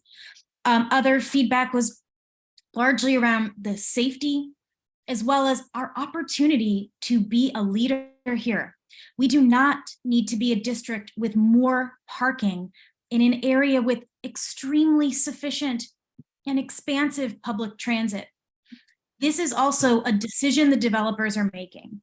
They could have done anything. The community asked for green space. They even are asking to reduce the very small amount of green space required on the lot. They could have done something for the community. This is a choice to create more parking and for them to financially benefit off the health and safety of our communities. Most importantly, I am so proud of being an officer of this committee, of this community board. We do such incredible work and have a greater workload than most other community boards in this city. But when people talk badly about community boards, it's when boards make decisions that don't reflect the community. The committee voted in a way that did not at all reflect community feedback. And I really strongly encourage anyone who thinks about the environment, safety, particularly of disabled folks that might be traveling on the sidewalk and now will not have access when cars are entering and parking and blocking it. Please consider voting against this. I will be. Ms. Anadu? Thank you, Chair Singletary. So just, Jessica captured everything well for me. I'm obviously not on that committee. I mirror that no one in the committee was for it. It was also extremely disappointing. Our job is to listen to the community. Not only was the community not listened to, there were repeated references made to how people that didn't want it were emotional while the committee member was being pragmatic. Repeatedly, the community was told, quote, that they were being emotional versus the other person who was being pragmatic. That is not our job. It is not our job to treat the communities like children that we know better than what they want. It is, I will be voting no, and I will turn the floor back over. Thank you for the opportunity to speak.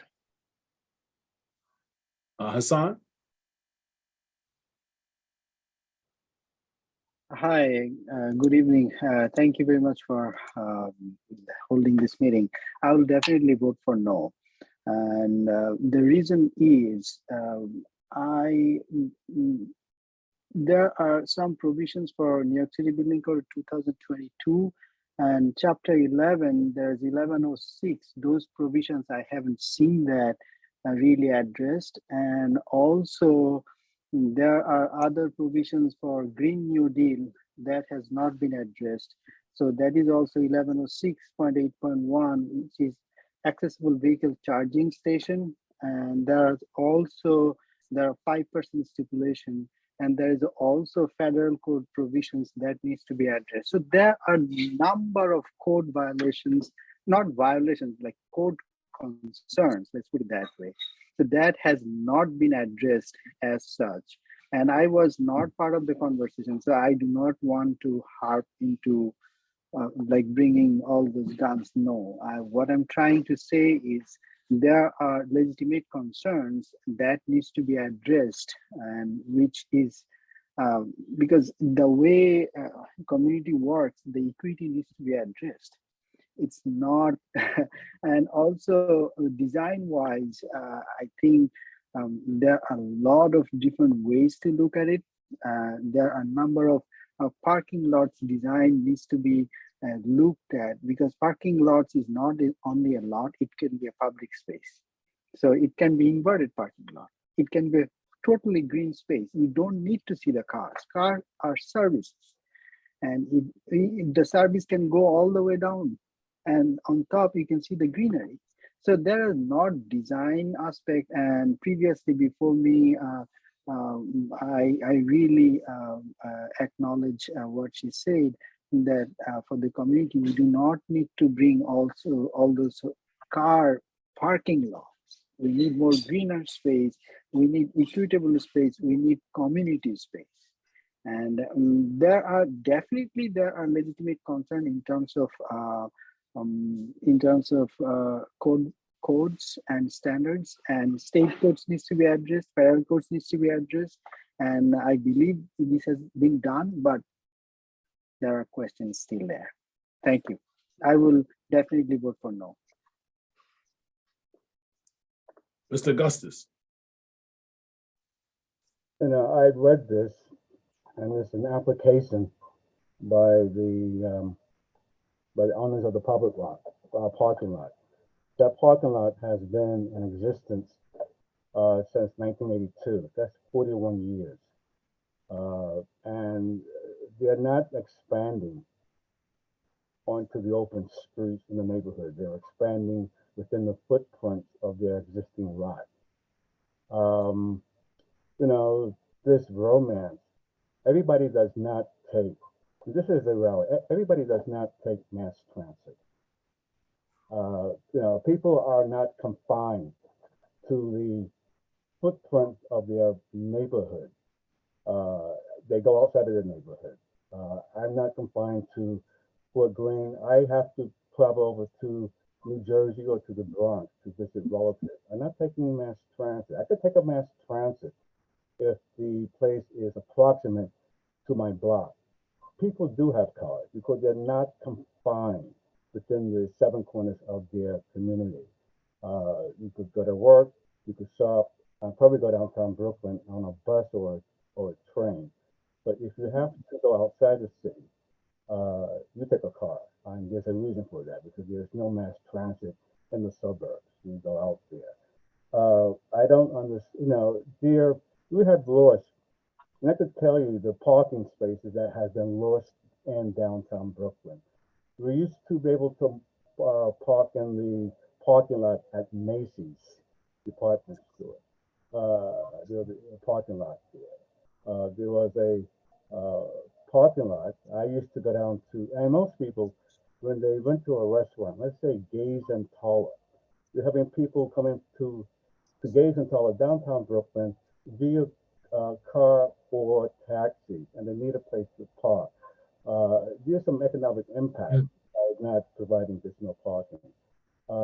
But that's, and again, the loss of parking, and I remember Bill Fenoy laying it out, has impacted that part of Bowenville because people, they have lost parking. And in addition, it is not solely a residential neighborhood. Downtown Brooklyn is a hodgepodge of a municipal government, city government. It's a commercial district, and it borders on some residential parking. And my last word is that, you know, parking, cars to pass goes through downtown Brooklyn, through the bridge. So I don't understand. But anyway, so I think that the applicant made a valid presentation. He's asking for a special permit within the confines of his parking lot, and I'll vote yes for that. Mr. Flournoy. Thank you, Chair Singletary, for allowing me the opportunity to explain why I made the vote for yes. Currently, right now, downtown Brooklyn, our board, we vote for the entire district, not for individual communities. The district has lost a substantial amount of parking. We have lost parking to the restaurant sheds. We have lost parking to the city bike. recharging stations. We have lost parking, okay, to the actual bike lanes throughout the downtown area. We have lost a lot of parking. We have also lost parking to parking lots being developed for real estate. Okay, for instance, that was already mentioned, we lost the Macy's garage. We were also promised parking previously, and that parking that was promised was for the underground parking at Willoughby Square Park. That did not happen. We are, this district, in the immediate area, there are 4 business improvement districts. Those individuals, the retail stores and the commercial stores, need parking for 2 reasons. One reason is for their customers to be able to park near them. The second reason, and more important reason, is when they have deliveries to their store. Delivery trucks, if they cannot find parking, and I have heard some stores tell me they can't get deliveries because the trucks can't find parking. When they do park, sometimes they double park and block traffic illegally. Sometimes they park in the bike lanes, and other times they will park on the sidewalk, especially if they have to do long-term deliveries, such as moving vans and trucks that deliver to grocery stores. They have no place else to go. I basically have seen parking reduced. I'll give you an idea. I don't want the parking either. Okay, just like I didn't want to have 2. I have 2 shelters within a block of me. I didn't want those shelters within a block of me, but we need shelters, so I voted yes. I didn't want the parking next to me, but we need parking to replace the parking that we lost to the bikes, the bike lanes, city bikes, the restaurant shed, and everything else. And that's why I voted yes, to replace the parking, not add parking. Replace the parking we lost. Thank you. Amir? Thanks, Lenny. So just a quick comment on this. I mean, there's obviously, I think there's a very, very good case to be made here about why we should not have this. Because if you look across the street from the parking lot, there is the Hoyt-Schermerhorn station right there. There's a significant number of other subway stations around there too. But I do want to hit one point, and it's one point that I don't think we've addressed enough. And I think we wouldn't be having discussion if it wasn't for this. Is this lot is undevelopable because of the fact that essentially the developer has given the FAR to the other. There's several townhouses behind there. They gave it to them. They gave it to the building across the street, put it down the block. We have essentially wasted the space and turned it into a parking lot because of how the developer had parceled out those FAR. And that is a significant problem. I mean, we talk about a housing issue. If that entire lot was intact with building rights, there's no doubt a developer would have torn down that parking lot and built something there. The money they would have made off that from selling all of those apartments, or renting out those apartments, selling those condos, would have far exceeded what they're getting from the parking lot. And I think that is, I don't think that's something we'll be able to address today, because obviously it's already been done, but it's something the city needs to understand and be cognizant of going forward. So we have essentially now wasted land on what is unusable land because of the FAR. Thank you. Mr. Howell? Thank you, Mr. Chair. Some of you may know, I studied urban studies in college, so urban design, regional transportation planning, and one of the things that was drilled into us in transportation planning and transportation economics is you build more parking, more people will drive. You build a highway, more people will drive. I was talking to my uncle recently, who used to be a planner at DOT under Sam Schwartz in the 90s. He got his master's at Pratt in the 80s, the mid-80s, before I was born. And he learned the same thing, induced demand. You build more parking, people will park. So we're talking about an idea that has been, out of fashion since before I was even born. And I received an education in that field telling me the same thing. So when we're talking about, we've lost parking, I mean, the idea that you can somehow fill the need for parking and then you will have met that need is something that's been disproven for 4 decades or more. My father was talking about something he was listening to a podcast, and they said, what will climate change look like? And I got said, climate change will look like the forests burning. So you only need to think back to last week when the sky was orange and dark to remember what happens with climate change. What will that look like? You need to look back maybe another year to the floods that pound our city and cause damage to people's homes, people killed in floods. We can't stop climate change as a board. We only have this very limited purview, but climate change is caused by little decisions made by people in boards like this all over the world. And we have to ask ourselves, when we play this small part, are we going to say, that is the legacy we give to our children, our grandchildren, more orange sky days because somehow we need to build more parking because we haven't figured out in the last 40 years that you build more parking, more people will park, more people will own cars. This comes down to we do this and we turn the dial just a little bit more on climate change. And I think that is a great mistake. Thank you. Ms. Richardson? Thank you, Chair. I just wanted to explain that I was really torn with this decision. It was very, very difficult.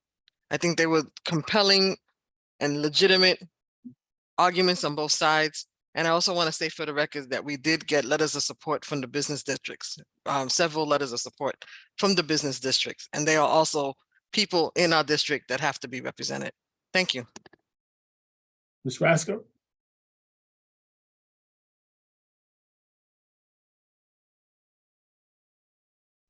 Sorry, yes, thank you. Sorry about the noise, I'm out.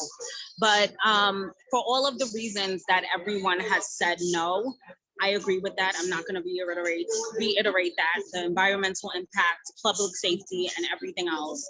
I just wanna highlight that the fact that I was on this meeting and several community members had come on and had said no for various reasons, all of the aforementioned reasons. But I also want to highlight a particular member who was on this meeting, Mr. Collins. He is the president of the Borum Hill Association.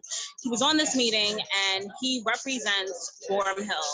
I live in Borum Hill. I'm a resident. I don't live too far from this this project. And what he said really stood out to not just me, but several other people in at the meeting.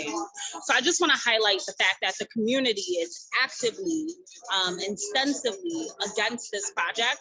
They have said no, and I'm not quite sure why the committee voted against the community. That stands out to me. That's very problematic. So I'm going to say that on this call, that it's very problematic that you voted against the community. But I'm asking all of my fellow board members to vote no on this project. Absolutely not, unequivocally, for all of the reasons that were mentioned. Thank you. All right, last question, last comment, gonna go to Sid Meyer. Sid?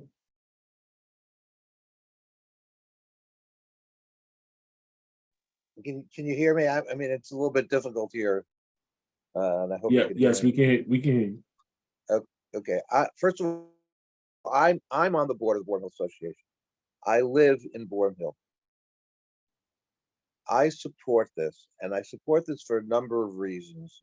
We have, in fact, been cutting down on parking in the neighborhood. We voted against the parking at 280 Bergen. We encouraged the parking at 280 Bergen.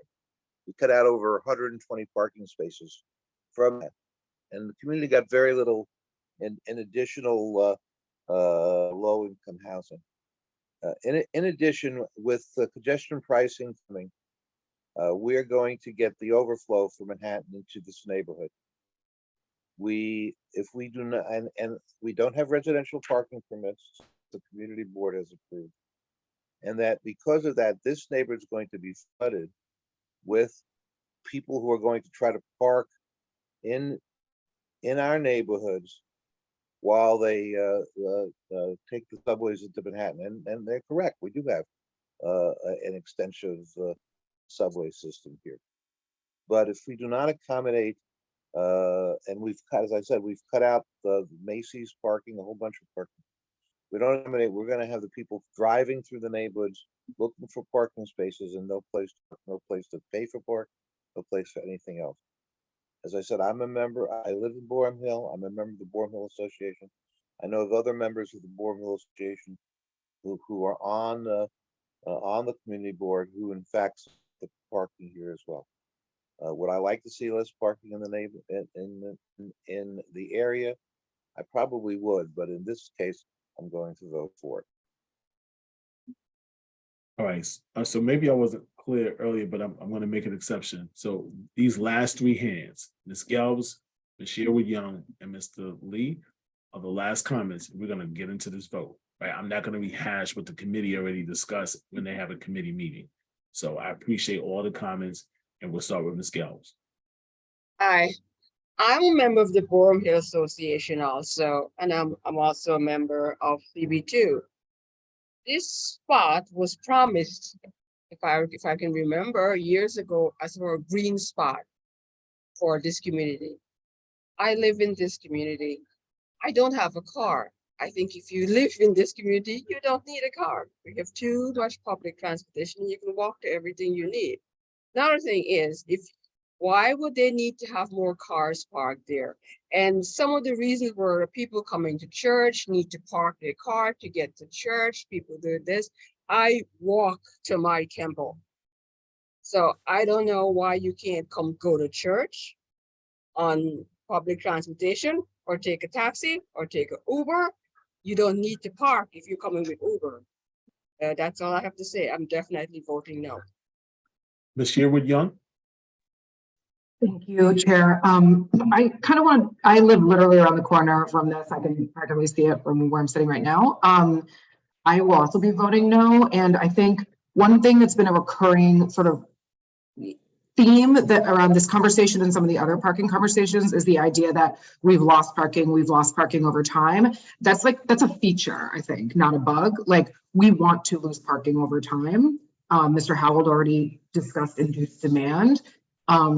Most countries in Europe have figured this out and it's made a massive difference. And we do need to make it harder to park. I think, when we do have congestion pricing and if we make it easier and easier for people to park in downtown Brooklyn, they will drive here and they will park.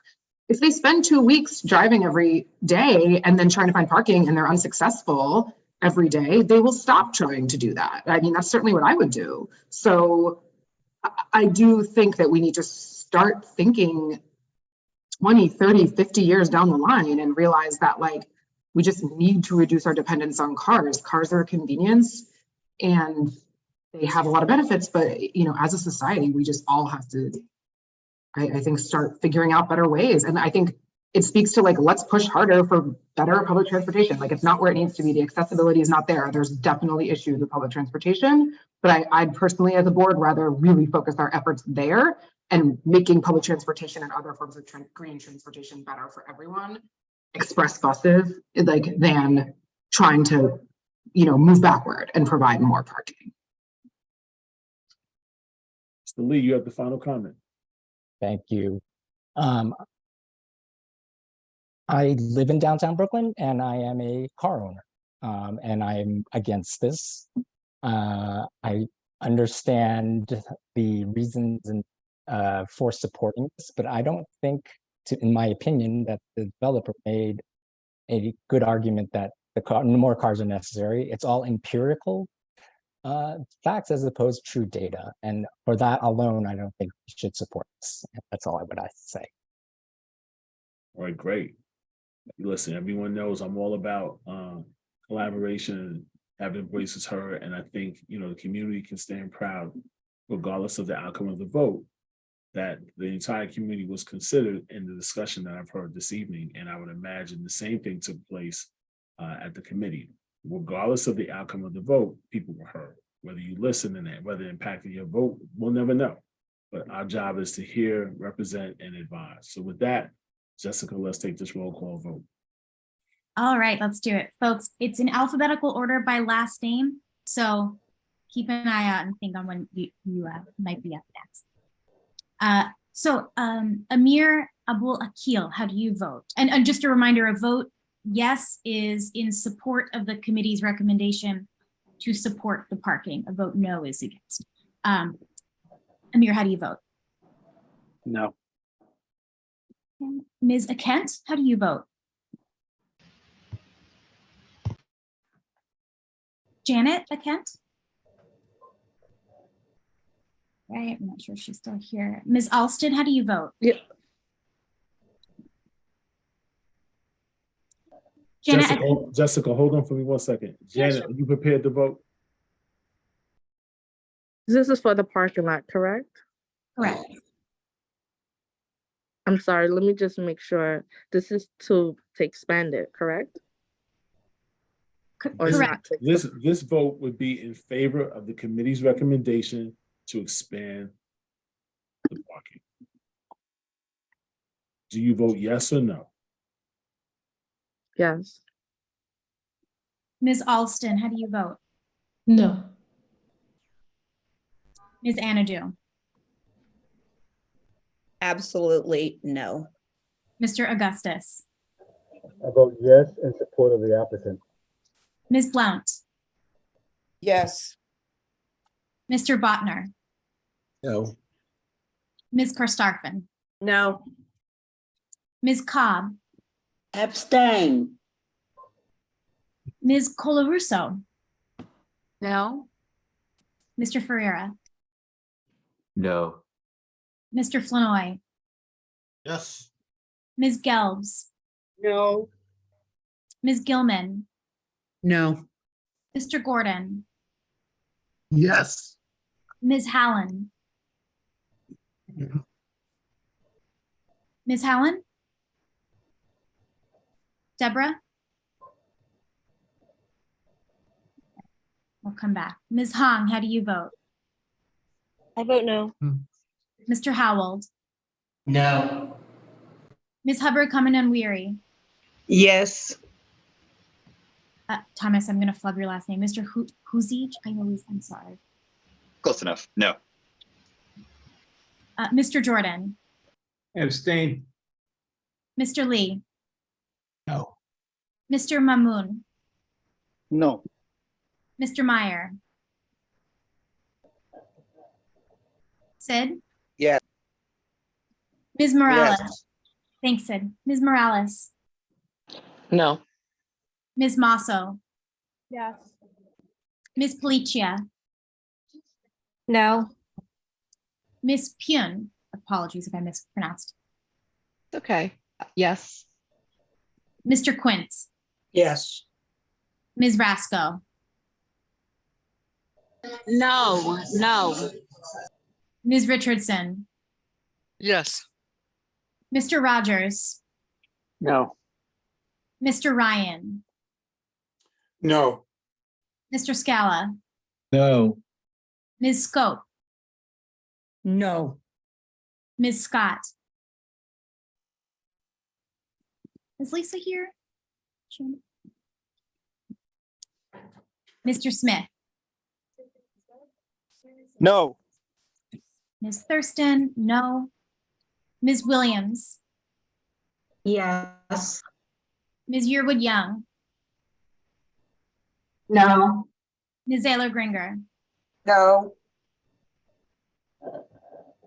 Did I miss anyone who is here? Ms. Hallen, are you prepared to vote? I think she's having audio problems, but when you called her name the first time, she had a thumbs down, if I'm correct. Okay, all right, I'll mark that as a no, but please note in the chat if I'm misinterpreting that. And is Lisa Scott here still? Ms. Scott, I'm not sure if you can hear us. Can you come off mute and let us know how you vote?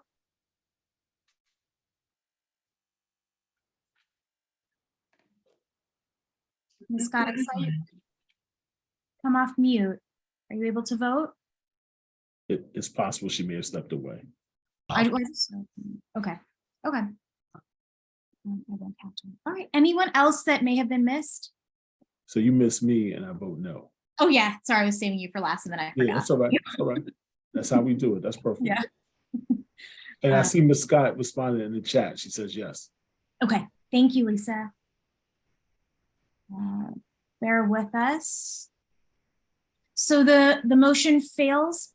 13 in favor, 26 opposed, I'm sorry, 27 opposed, 2 abstentions, and 8 absences of note. Okay. So let me, Great job, guys. let me- Yes. hold on. Everybody, I need you to go back on mute. So let me just say this. As a community board, there are going to be multiple things, and as has been in the past, that drive passion. And I'm never going to quell anyone's passion. I'm never going to rush people to speak and not speak. I'm all for that. And for each of us, we have to live with whatever decision we make and feel comfortable. But what I want to just caution us to do, and this is for future generations or whoever, is part of the board, because some of us have been on it for a while, and hopefully some of you will then pass the torch and be on for a while.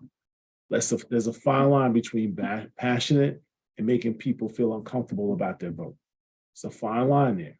So I just want to remind us that your convictions are yours. That's fine. Stick with them. Do not let anyone waive you from your position.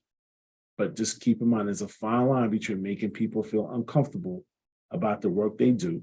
And then number two, when individuals take the time out their day like we do and go through long, painstaking, hourly conversations at the committee, there should never be an implication that the committee didn't know what they were doing. I just want to be careful of those two things. That's not the way we operate. And sometimes passion can get in the way of misintent. I'm not suggesting that anyone is intending to make anyone feel like that. Let me be clear. But the passion sometimes can drive us in a way that we sometimes overlook those things with not having the intentions of what the others have done by putting the time in to do the work. The work is done at the committee. By the time it gets to us, we are trusting and accepting the recommendation, or in some cases, rejecting the recommendation of what our colleagues have done at the committee level. No one should ever be made to feel bad about the decision they took. All right, now we're going to move on to the items for certificate of appropriateness applications. These are not roll call. Yes, Jessica. I'm so sorry. I was wondering if I could make an alternate motion, or would you like to just have that be the vote and move on? I was going to take that as a vote and make that be the recommendation that we send to SLA, but I'm open if there's a different position. No, that sounds right. Sometimes with votes, I never know if it's worth us explicitly making a motion to disapprove, though if it's not needed here, that is the motion I was going to make, but if it's not needed, happy to move on. Yeah, I think it's clear because we did it through a roll call, the position. I think sometimes it's applicable to do that when we just do a group vote. You don't always know the position, but I think we've been clear about where CB2 stands on this item for tonight. Thanks. But thank you for that touch point. I appreciate it. Again, we're going to move forward with the next set of items, which are the certificate of appropriateness. Given that these were all done in a almost in some case unanimous way, I'm going to accept a motion to accept the committee's recommendation for all of the items that were voted on under the certificate of appropriateness, unless there is an objection. I'll make that motion then. And can I get a second? I second it. Second, Mr. Jordan. I'll take the motion from Mr. Botner, a second from Mr. Jordan. Is there any discussion on the motion? Hearing none, seeing none, all in favor?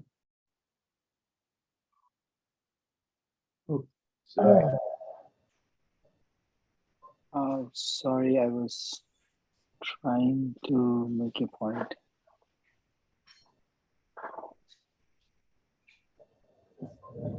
Yeah, I just need you to raise your hand if you're in support of the motion.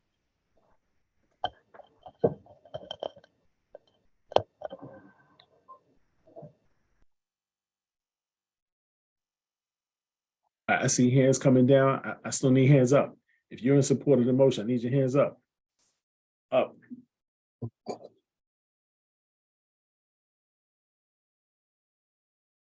Jessica, you have a good count?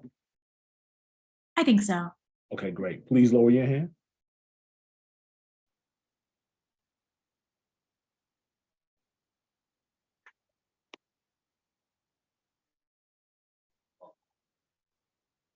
Okay, anyone opposed?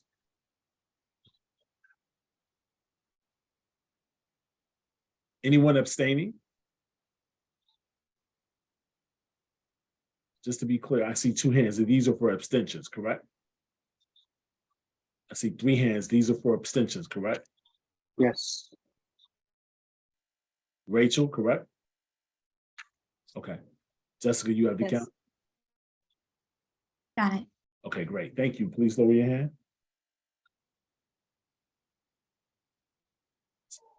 I believe that's all of the action items. And what we just witnessed tonight, what everyone participated in tonight, is exactly why I proudly say CB2 is the best around, because we handle it with business and with respect and care. I love it. Thank you. Let's move on to agenda item number 8, committee reports. We'll start with economic development and employment. Yeah, thank you, Chair Singletary. Hi, my name is Bill Flynn. I'm the chair of the Economic Development and Employment Committee. My co-chair is Denise Peterson, and my secretary is Catherine Gilman. Okay, we had a meeting as of Tuesday, June 6th. We had a presentation by our Fund for the City of New York Community Planning Fellow, and that was Higdon. Okay, we had a question and answer session about the sanitation and clean curbs in Brooklyn Community District 2. That was a presentation that was put together by Jed Higdon in regards to containership as far as waste products in the district. And it was pretty extensive. It was a we had a very long discussion, and the information that he compiled was extensive. One of the things he did was he actually looked at all the hot spots within the district as far as food waste and also commercial trash. And a lot of the bids were actually at the committee also, because they had actually participated in this also, as far as doing a trial within the district itself, as far as trash and things along those lines. So what we looked at basically is that a lot of the containers, there were some issues with that because they were so small. One of the other conditions was that they were not as durable as could be as far as their use is concerned. They were being stained, damaged, so forth and so on. And also one of the things they were looking to do was to contain the rats within the district. The rats were not able to get into the cans, but unfortunately, because the cans are so small, in some areas, the trash was actually overflowed the containers and actually was piled up alongside of the container. Now, currently right now, initially, the city was offering grants to purchase these containers, and some of the bids and the retail stores did opt into this program. The bottom line was that we felt that this was a good program, that there was some, because it was a trial program, we saw that there were pluses and minuses, and those pluses we hope will be presented within our district statement of needs to the city as far as moving forward. And one of the benefits of this that was unintended was I was at the annual membership of the board of directors for the Downtown Brooklyn Partnership. And when I was there, the keynote speaker was Mira Joshi, the New York Department Deputy Mayor of Operations for New York City. And one of the discussions came up about this container ship of these of waste products. And because of this meeting, the points that Jed had pointed out, I was able to actually ask the deputy mayor about certain of the aspects that we felt could be improved, including continuing, the grant program so that these containers could be purchased by retail stores and other bids throughout the city. So this was a very informative meeting. As a matter of fact, it was very useful, became immediately useful right after the discussion. So Chair Singletary, that is my, that's the end of my discussion as far as this is concerned. I appreciate it. Before you end it, who's your co-chair? Oh, Denise Peterson. I did mention that, sir. Thank you. All right. I must have missed that. I'm sorry. Thank you. Next committee to report, Finance and Personnel. Thank you, Chair Singletary. My name is Leonard Jordan, and I am the chair of the Finance and Personnel Committee. My vice chair is Mr. Brandon Smith, And we met yesterday, actually, June 13th. We actually had a very short meeting.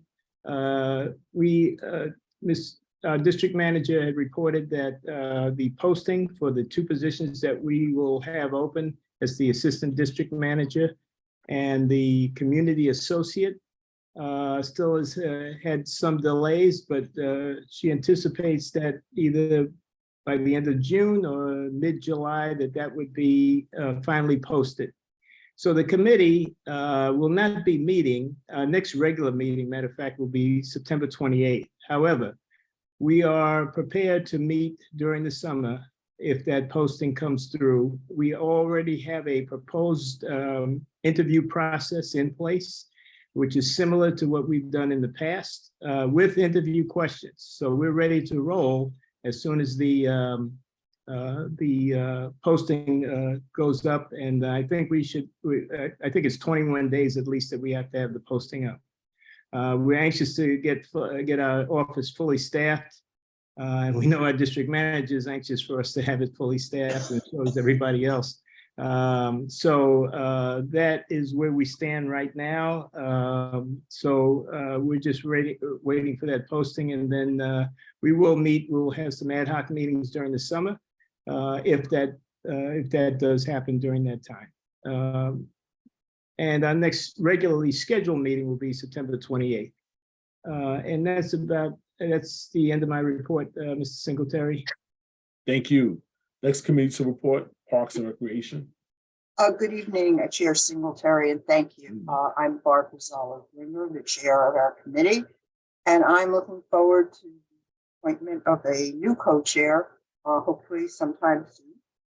I want to thank Thomas and Jennifer for taking the minutes at Monday night's meeting. We had a presentation from the Parks Department.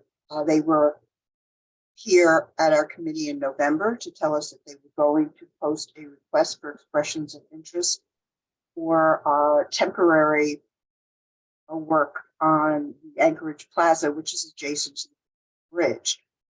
They promised they would come back and tell us about the updates and what proposals they got in response to that proposal.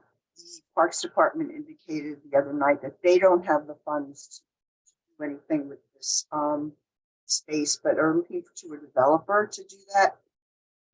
So they shared the 7 proposals that they had received. They were careful not to give us the names or the entities who had submitted those proposals. They, among the proposals were suggestions for a play space, a couple of suggestions about using it for pickleball.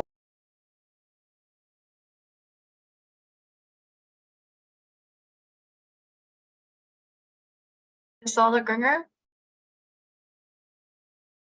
Barbara, you appear to disappear, or at least lost your audio. Oh dear. I think we may have lost her entirely. All right, so we'll come back to Barbara. Next committee to report is public transportation and public safety. I believe we lost Mr. Meyer as well. Hello, I'm still here. I'm still here, but I'm going to turn it over to Ez. Okay, perfect, Ms. I Blunt. don't have any notes, and I have to prepare for the meeting for tomorrow night. So just we sign off. We got to sit. Thanks. Have a safe Sid, trip. I just want to give your chairs. This is the chair report from Sid. Esther, Yes. do me a favor. Tell us Yes. who you are. Tell us who you are. Oh, I'm Esther Blunt, co-chair of the Transportation Committee. There you go. Fantastic. All right. The U.S. DOT has approved congestion pricing. Implementation should take place in 2024 or 2025. The BQE weight in motion on the BQ has not been implemented, and there's an issue with the legislation that requires it to go back to the state legislation and to be redone. I don't know what the issue is. I have nothing further on the BQE. Trinity Park. Sid attended the Trinity Park picnic and walk around. The park will be assessed to the district once they get the cars out of parking on the fields Someone needs to tow the cars sitting there. That's the chair's report. Thank you. Before we move on, is Barbara back by any chance? Okay, next committee to report, Youth Education and Cultural Affairs. Yes, hi, good evening, everybody. My name is Nick Ferreira. Betty Fibush is not here this evening. I hope it's okay that I give a very brief update on our last meeting. So we met Wednesday, May 24th, and we had Read 718, a local nonprofit, who presented to us. They are located in Borum Hill and Bed-Stuy, and their goal is to help young people build into strong, competent readers. And their mission really is to close the literacy gap in Brooklyn and really help ensure educational access and equity for all of Brooklyn children. Their immediate goal for their participants is to get them reading at above grade level. And as we've heard before, that's really critical in young people graduating. They offer free virtual in-person classes during after school time to elementary age students. They also have Saturday workshops. They have Saturday for families, for parents. They also have Saturday reading rooms as well. All of their programming is done by volunteers. They're trained volunteers, and they are always looking for more volunteers. So anybody interested should reach out. And they are taking also referrals for young people. They are generally full. They do have a wait list, but they are committed to moving that wait list. So they did encourage us to refer young people if we knew anyone in need, and they had great success. They did see that they were moving young people, I believe, close to a grade level. I do not have the notes in front of me, but it was significant. And that was it for that meeting. Our next meeting is in 2 Thursdays, Thursday, June 28th, and we will have BCS, Brooklyn Community Services, joining us.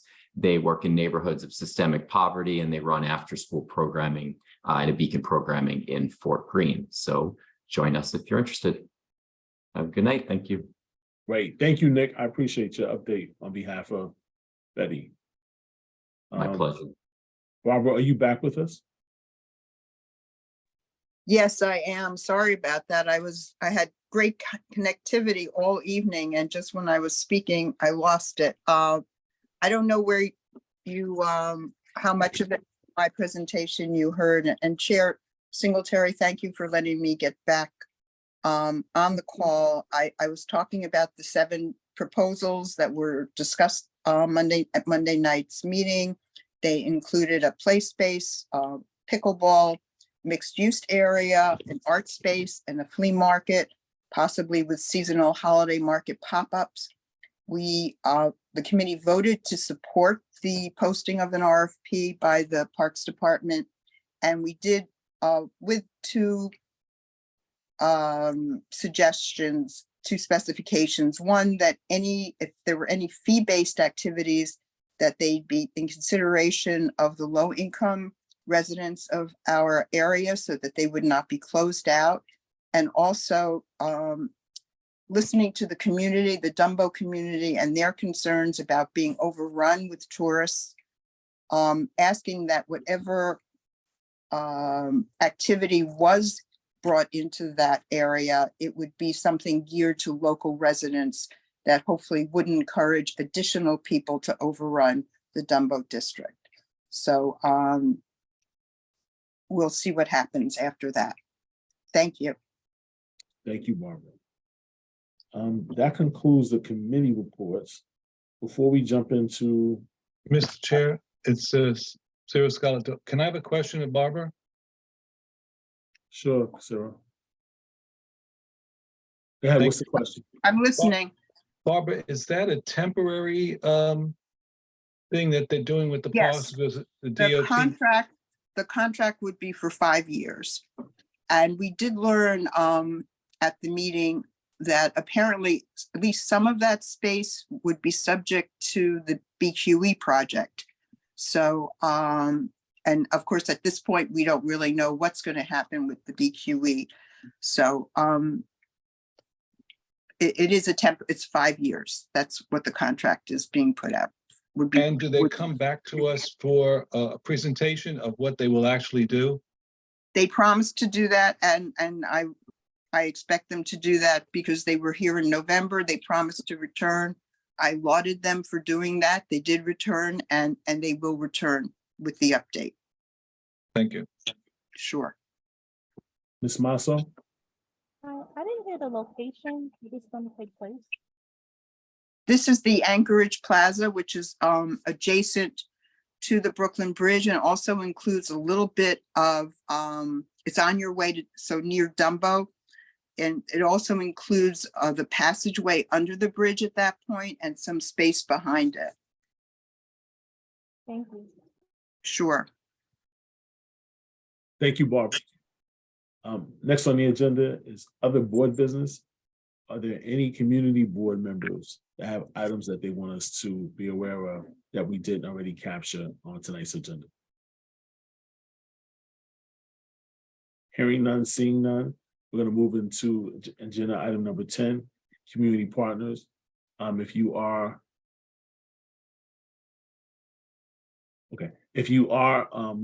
a community partner and you have an item that you want to bring before us this evening, please identify yourself in the chat and I'll be happy to call on you.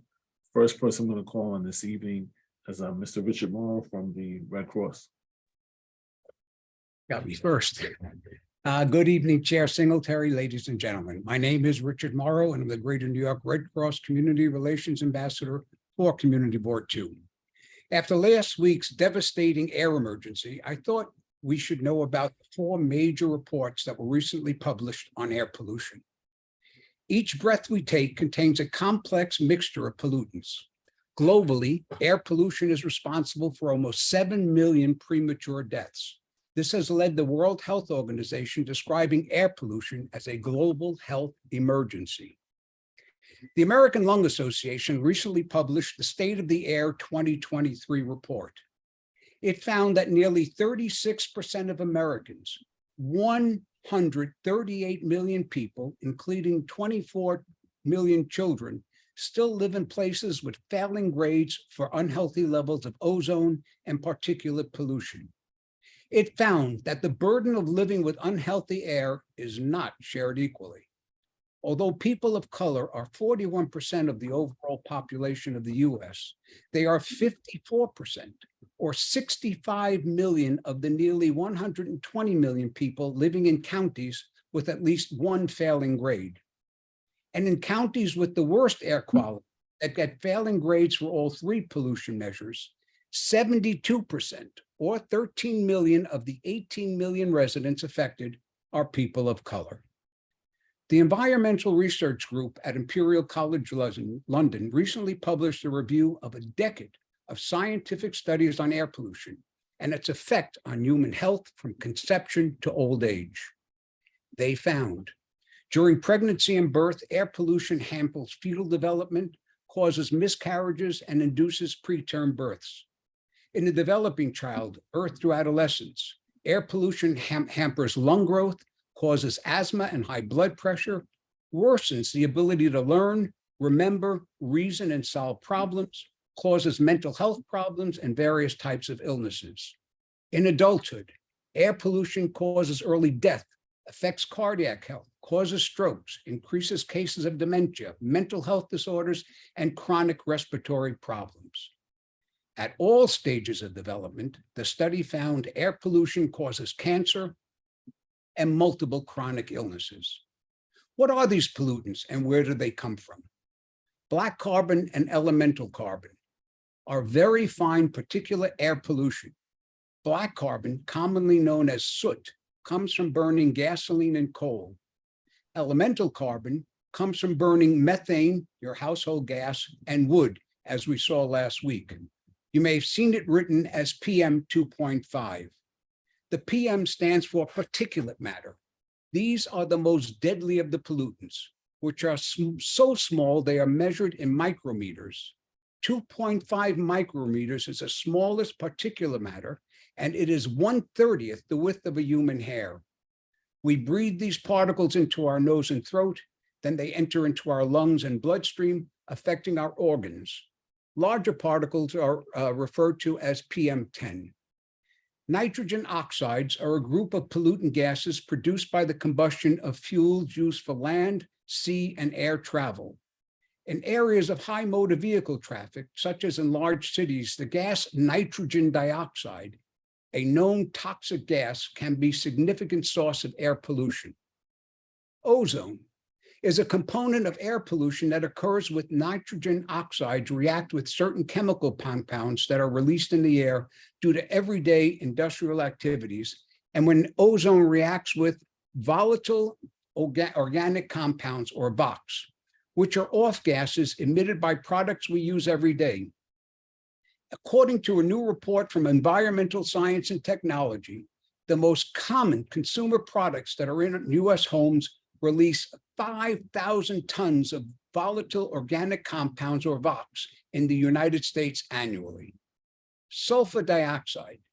This pollutant is a gas created from burning fuels that contain sulfur, typically from coal and petrochemicals. The World Meteorological Organization's State of the Global Climate 2022 report details how record high greenhouse gases are causing, and I quote, planetary scale changes on land, in the ocean, and in the atmosphere. Our Earth's water, land, and air, the three essential elements on which all life depends, have become global garbage cans. Helen Caldecott wrote, "We are the curators of life on Earth. We hold it in the palm of our hand." A reminder, the Red Cross virtual and in-person programs can help you and our community. Our courses are free and deal with all disaster self-help preparedness. Please check out our website, redcross.org, for details and to view our programs. I am honored for the opportunity to speak here, and we at the Red Cross wish you a wondrous, safe, and healthy summer recess. Our friends from the Brooklyn Public Library. Good evening, everyone. Thank you to the Community Board for letting us speak as always. My name is Rachel Tiemann. I'm branch manager of the Brooklyn Heights branch. Just wanted to let you all know that on June 19th, 2023, all branches will be closed for Juneteenth. This year, we are celebrating the 3rd anniversary of BPL's Black American Library Card, which was created under the guidance of Community Board 3 and in partnership with you all to honor the first year that Juneteenth was recognized as a state and public holiday in New York City. I wanted to share a few things specifically for Brooklyn Heights branch. We are really excited to be starting a partnership with Cadman Park Plaza and the Cadman Park Conservancy to be doing some story times in the park on July 19th, August 16th, and September 20th at 10:30 a.m. all the 3rd Wednesday of the month. We will be doing story time in the Juneteenth Square section of the Cadman Park Plaza. So please join us. You can find it on our website. There's no registration required. We are really excited to be able to do story time out in the park again this year in Cadman Park Plaza. We're looking forward to our final teen takeover event this Friday night, where teens take over the library from 6 to 8 p.m. They have a theme of all art this time. So this is our last one after 6 of them, and the library is still standing. So I consider it a raging success. And then we have this Saturday, local theater company, Theater 2020, will be doing a staged reading and adaptation of The Tempest at 2 p.m. So please come join us for that. They always do a wonderful job, and we've enjoyed a partnership with them for several years. And then we are hosting Nana Kwame Adjei-Brenyah in conversation about their new novel, Chain Gang All-Stars, June 20th at 6 p.m. We're very excited about that. He'll be talking about his new dystopian novel, and it should be a really great conversation. So please join us for that. That's all I have for now. I'm going to turn it over to my colleague, Tracy Mantrone at Clinton Hill. Good evening, everyone. I'm Tracy from Clinton Hill. Summer reading has begun. Summer at BPL is a series of programs for children and teens to stay engaged while school is out. Come to your library and pick up a game board for children and teens to track reading and activities, as well as win a prize. There'll be activities and special programs and free kids and teen books all summer long. The Brooklyn Heights branch is actually prominently featured on the game board. If you don't know what to read this summer, BPL provides a free book advisory program called Book Match. You can just tell us a bit about what you'd like, and we'll create a book list just for you. You can do this even if you don't have a BPL library card. We have a lot going on at Clinton Hill. Some of the highlights: we are going to be a Shakespeare in the Park ticket distribution location on Friday, June 30th from 12 p.m. to 2 p.m. or until the tickets run out. I would advise you to get here early. This is the first time that we're doing it since 2020. And before 2020, we had people standing online from about 9 a.m. onward. So you may want to get here early. And this will be going on rain or shine. I'll be putting a link in the chat with the information for our site and the info from Shakespeare in the Park. We're also going to have for adults leaf print and eco tote bag with Isa, where you can learn about leaf printing and make a really nice high quality eco tote. For kids, our summer reading kickoff party is this Friday from 2 to 5. So you kids can come and sign up for summer reading and get a wide variety of prizes. And we'll also have entertainers and crafts. We have Branches in Bloom, Paper Ladybugs on Wednesday, June 21st from 3:30 to 4:30. For ages 3 through 8. And Branches in Bloom Garden Flower Suncatchers on Saturday, June 24th from 2 to 3 o'clock. The kids are going to learn about the flowers in our pollinator garden, which is coming up really nicely, and make suncatchers. For teens, our author talk was rescheduled to Saturday, July 8th. So the author talk and comics workshop with Wendy Zhu will be Saturday, July 8th from 1 to 3. And we are having 2 summer concerts this summer. We are bringing them indoors so that people can take advantage of our wonderful air conditioning. Afraz is going to be Thursday, July 27th from 3 to 4. And we have a message quintet. It's going to be Thursday, August 10th from 3 to 4 p.m. And now I'm going to turn everything over to Maria Elena from Adams Street. Good evening, everyone. I'm Maria Elena Garcia from Adams Street. So the library still is facing a significant cut from the city's budget. We face a potential loss of $36.2 million. These cuts are still some of the deepest we have faced and will impact our public service by ending Sunday service system-wide, stopping Saturday service at 20% of BPL branches, and reducing services, programs, and collections. Please let our city leaders know how important libraries are for our communities and urge them to reverse any proposed library budget cuts. We have a letter campaign that people can sign, and tomorrow there will be a day of action starting at 10 a.m. where you can show your support on Twitter, Facebook, Instagram, and more with posts that tag the New York City Mayor and New York City Council and use the hashtag #NoCutsToLibraries. Our sister library, Walt Whitman, couldn't be here tonight, but they are going to be doing story time at the Fort Greene Park starting every Thursday, beginning June 22nd from 4 to 4:45, and that's every Thursday through August. At the Adams Street Library, we're continuing our summer of programming, especially tomorrow, where we will have an author event about the extraordinary history of cephalopods. Continuing with that, on Saturday, we will have our summer reading kickoff event with Sing with Susie Shelton, who will perform live music for kids ages 0 through 8. And throughout the summer, we will have a lot of teen events, including tomorrow, actually, with video games, painting next week, and a movie night next Thursday, the following Thursday at the end of the month. And that's really all from us. Thank you. Thank you to the representatives from the library. And I also appreciate you sticking through the agenda. You know, we still try to work through the agenda and make it work, but there's a lot of information. So with that, allow me to please break from the agenda 1 minute. It's been called to my attention that State Senator Andrew Gounardes has joined us. And I want to give the Senator the opportunity to give any comments if he's able to do so. So Senator Gounardes, it's good to see you. Last time I think we saw you in a car. So I'm glad you're stationary. You're not traveling this time. I am stationary, though the earth is still spinning. So some things haven't changed. But great to be here with you guys. And just want to pop in and say a quick hello, quick update. Last week we ended the legislative session. up in Albany for the 6 months that we meet in Albany. Not expected to go back to Albany until January unless something develops that requires us to go back up. Overall, it was a very busy 6 months, couple of good things, couple of not so good things, things we did, things we didn't get to, things I'm a little disappointed by. So I'll just highlight them quickly. Number one, this year, when it came to the state budget, really focus on a couple of things that we were really successful in. First, we were able to expand the state's child tax credit, which for 20 years had excluded children under the age of 4, which makes absolutely no sense.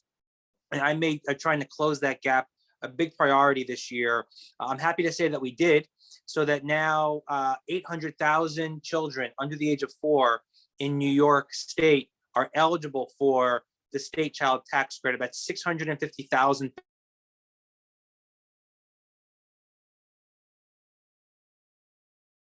Senator Gounardes, could we maybe turn your video off to improve your audio feed?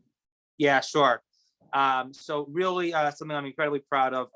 Secondly, the MTA, they had faced a big budget shortcut, the MTA, $1.3 billion. We closed that gap, but we also got extra funding for better service, more service, especially off-peak hours and on weekends.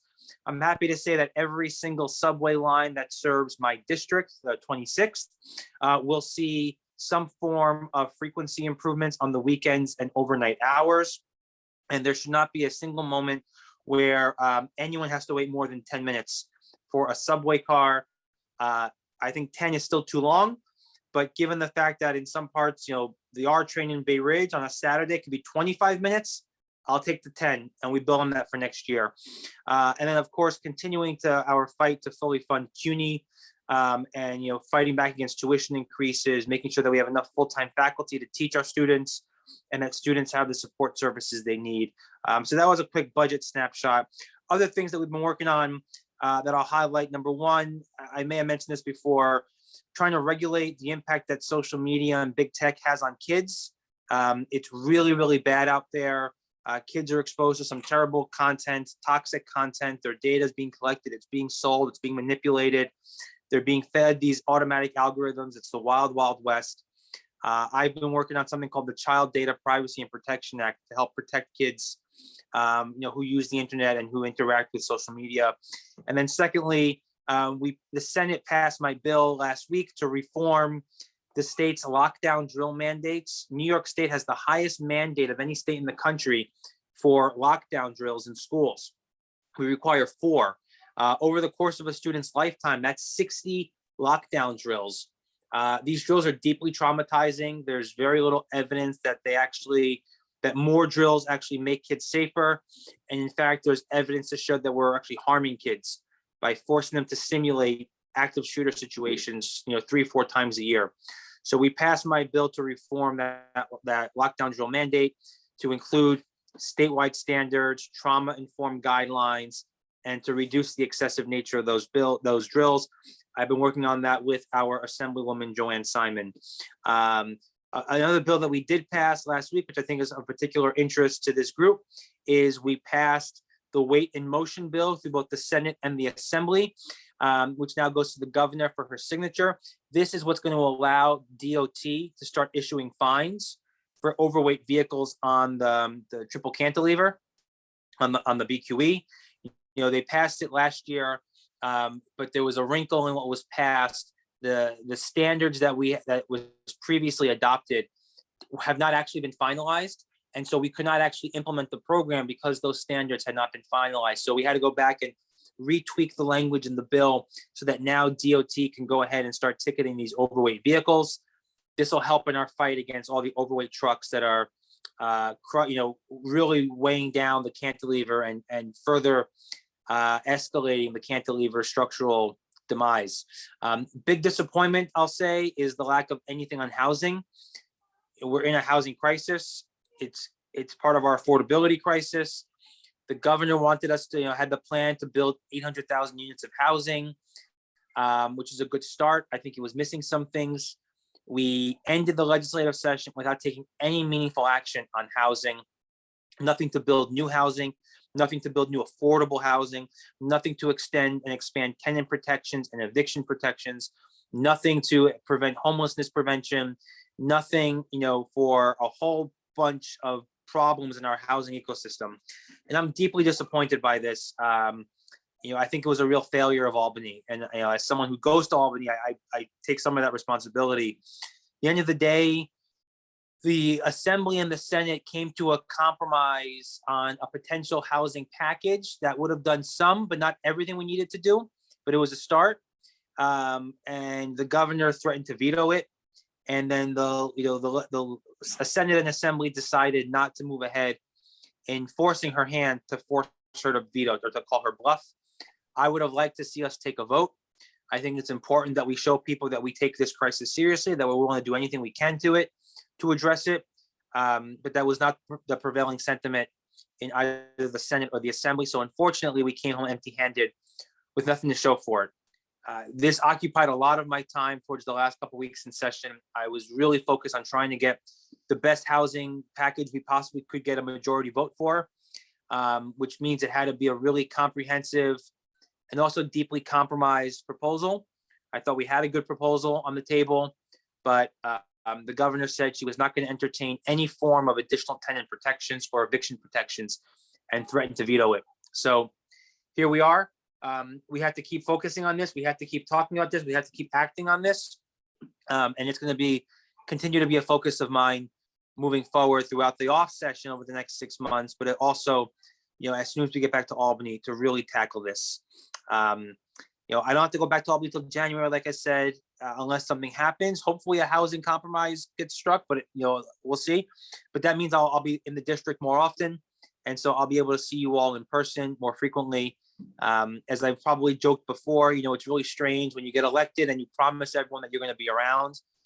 And in the first 6 months, you're MIA because you're up in Albany doing the job that everyone wanted you to do. It's been a challenge to, be everywhere and be with you all in person. So hopefully over the course of the next 6 months, we'll be able to see each other in person at different events and throughout the community. And the last thing I'll say is for those of you that don't know or that don't get my newsletter, which you should sign up for or don't follow on social media, I'm happy to announce that my wife and I just welcomed our second son a month ago. So we have our hands full for the summer. So we are very happy and blessed here.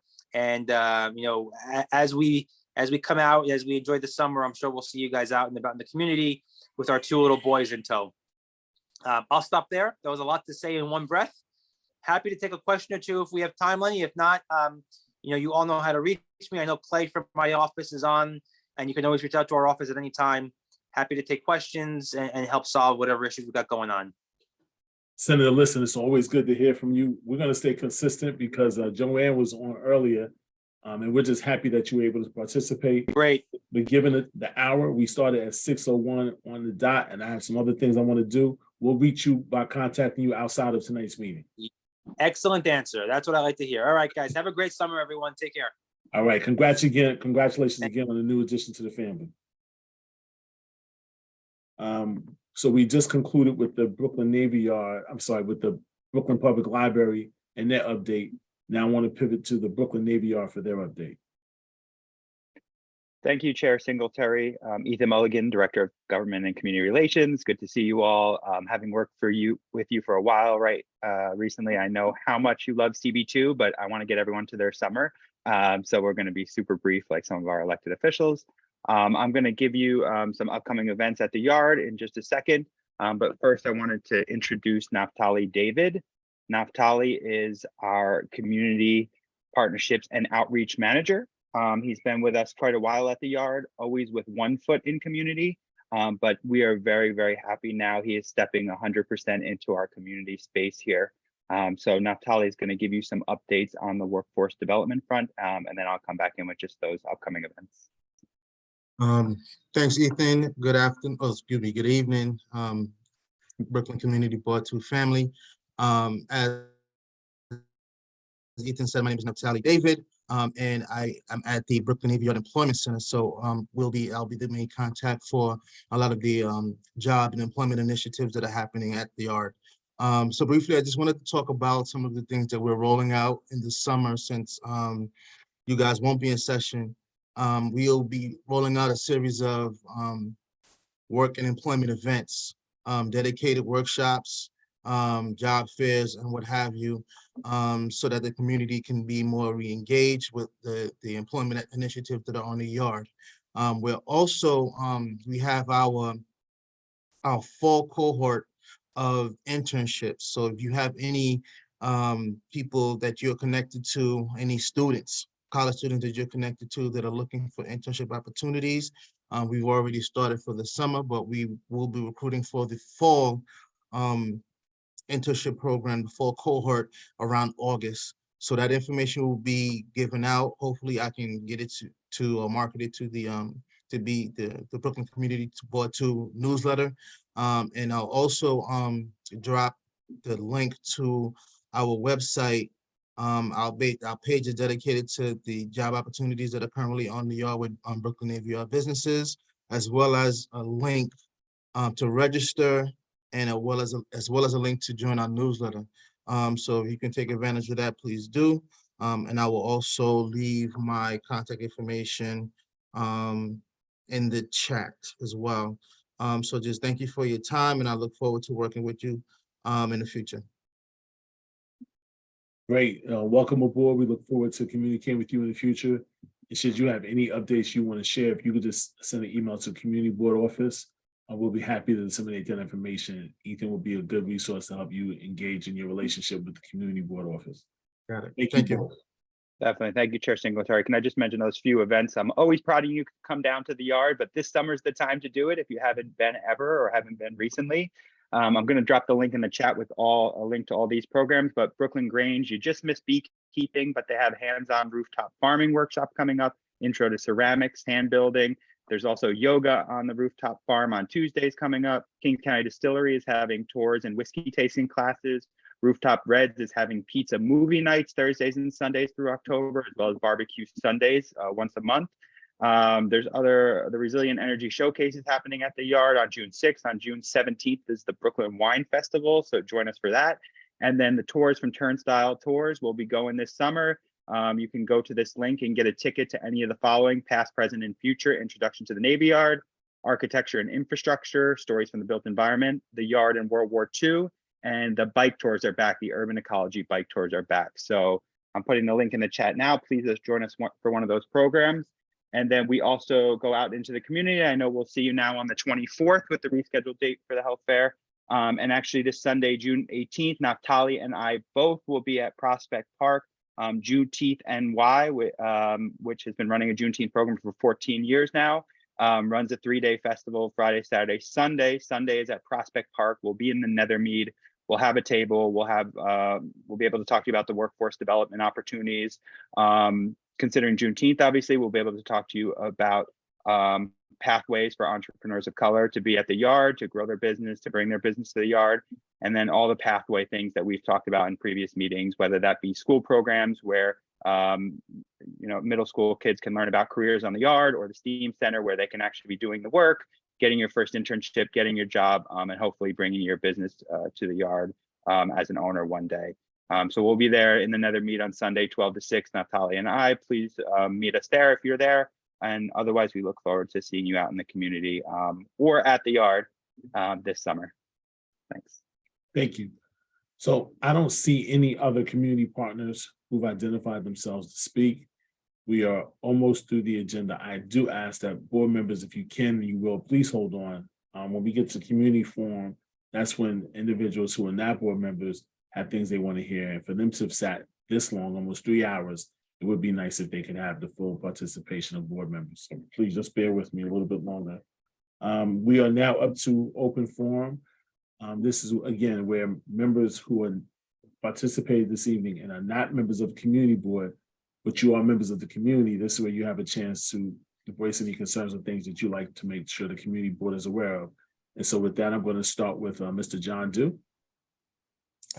Thank you so much, Chair Singletary. I'm going to be brief because my Uber Eats was delivered an hour ago, and it's long past my time. Unfortunately, tonight I'm going to say just an abbreviated version of what occurred at the last Transportation and Public Safety Committee. At the very end of the meeting, and I've been a member of Community Board 2 for 2 decades, several years as chair of Transportation Committee, and many years as chair of Community Board 2. I live in the Clinton Hills section of the district. I live on Willoughby Avenue. As you are all aware, 7 blocks of Willoughby Avenue have effectively been removed from the traffic grid. So there are 7 blocks in a row that you cannot access on Willoughby Avenue as part of the Open Streets program. Well, as you might know, that type of closure causes all kinds of impact on the community. Just imagine if you close 7 blocks in Borum Hill, or 7 blocks in Brooklyn Heights, or 7 blocks in Dumbo. Can you imagine the impact on the community? Well, we have 7 blocks of Willoughby Avenue that have been closed to open streets. So I submitted a request to the Transportation Committee that Community Board 2 reach out to DOT to ask to study the impact of the closure of 7 blocks on Willoughby Avenue. And unfortunately, you did not get a report on that request tonight from the Transportation Committee, and the Executive Committee did not get that request because the committee voted to not go forward with that request. When I joined Community Board 2 at the request of my council member, turned public advocate, now New York State Attorney General Tish James, it was a result of disparate treatment that Community Board 2 20 years ago did for the community. So I joined Community Board with the expectation of creating a uniformity and fairness of Community Board services to the entire community. To have a simple request to have DOT come out and study an implementation that was not ever presented to the community and have that request not accepted by the committee is unexplainable at this point, Chair Singletary, and I will leave it at that. We can talk about this more throughout the course of the summer. So John, feel free to reach out to me offline, and we'll talk more about that. Ramona S. Good evening. Thank you, Chair, for letting me ask my 2 quick questions. Just one, I didn't catch the name of the organization that Nick was speaking about that was offering the teen mentorship. And I just wanted to know the name of the organization. I believe it was Read New York, if my memory's right. Read New York. Yes, if I'm wrong, somebody please correct me, but I believe Read 718, 718, Read 718. Okay, I got the 718, but not the Read. Thank you.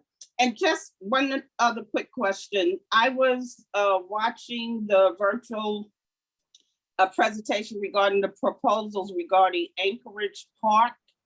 And I just wanted to know from the chairperson of Parks and Rec, was I correct when I heard that there were going to be no restroom facilities or limited restroom facilities? Thank you. Sure, Ramona, thanks for that question. I did not discuss restrooms this evening. I didn't mention it. What we do know from our meeting the other evening is that at the moment there would have to be some sort of, they would have to bring water supply to that area in order to have restrooms. So one option, if there were going to be restrooms, one option would be porta potties, but I don't think, they have to see what the proposals are. If the vendors include a proposal, if the vendors include something in their proposals about how to handle restrooms. Okay, thank you. No, I was just thinking since it was the proposals, you expect a large crowd and you would need restroom facilities. Right. Okay, thank you. Everyone have a nice And also don't forget, this is just for a 5-year contract. It's not for longer than that, so. Yes. Okay, Okay. thank you. Sure. Thank you, Ramona. Ramona, do me a favor, so I don't get confused. Take your hand down for me. All right.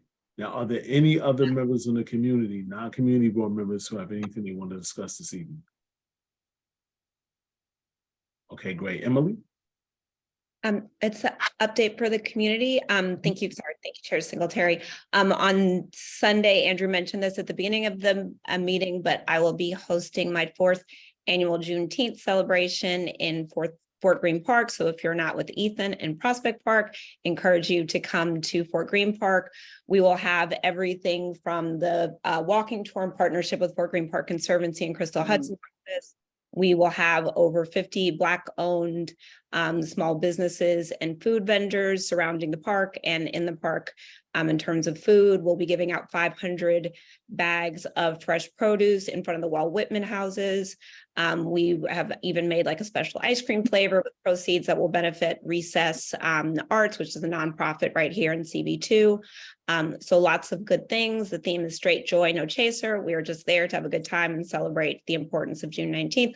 Oh, and also we have George Mumford coming to start the day to lead us in a meditation. And George Mumford, for those who probably don't know who he is, he was the meditation guide to Kobe Bryant, LeBron James, Michael Jordan. Phil Jackson credits him with helping the Bulls win their three-peat and the Lakers win their three-peat. So we're honored to have him, but we want to celebrate Father's Day, Juneteenth, and it's just in the park. It's a free event. Lots of good time. The food's not free, but everything else is free. Okay, thank you.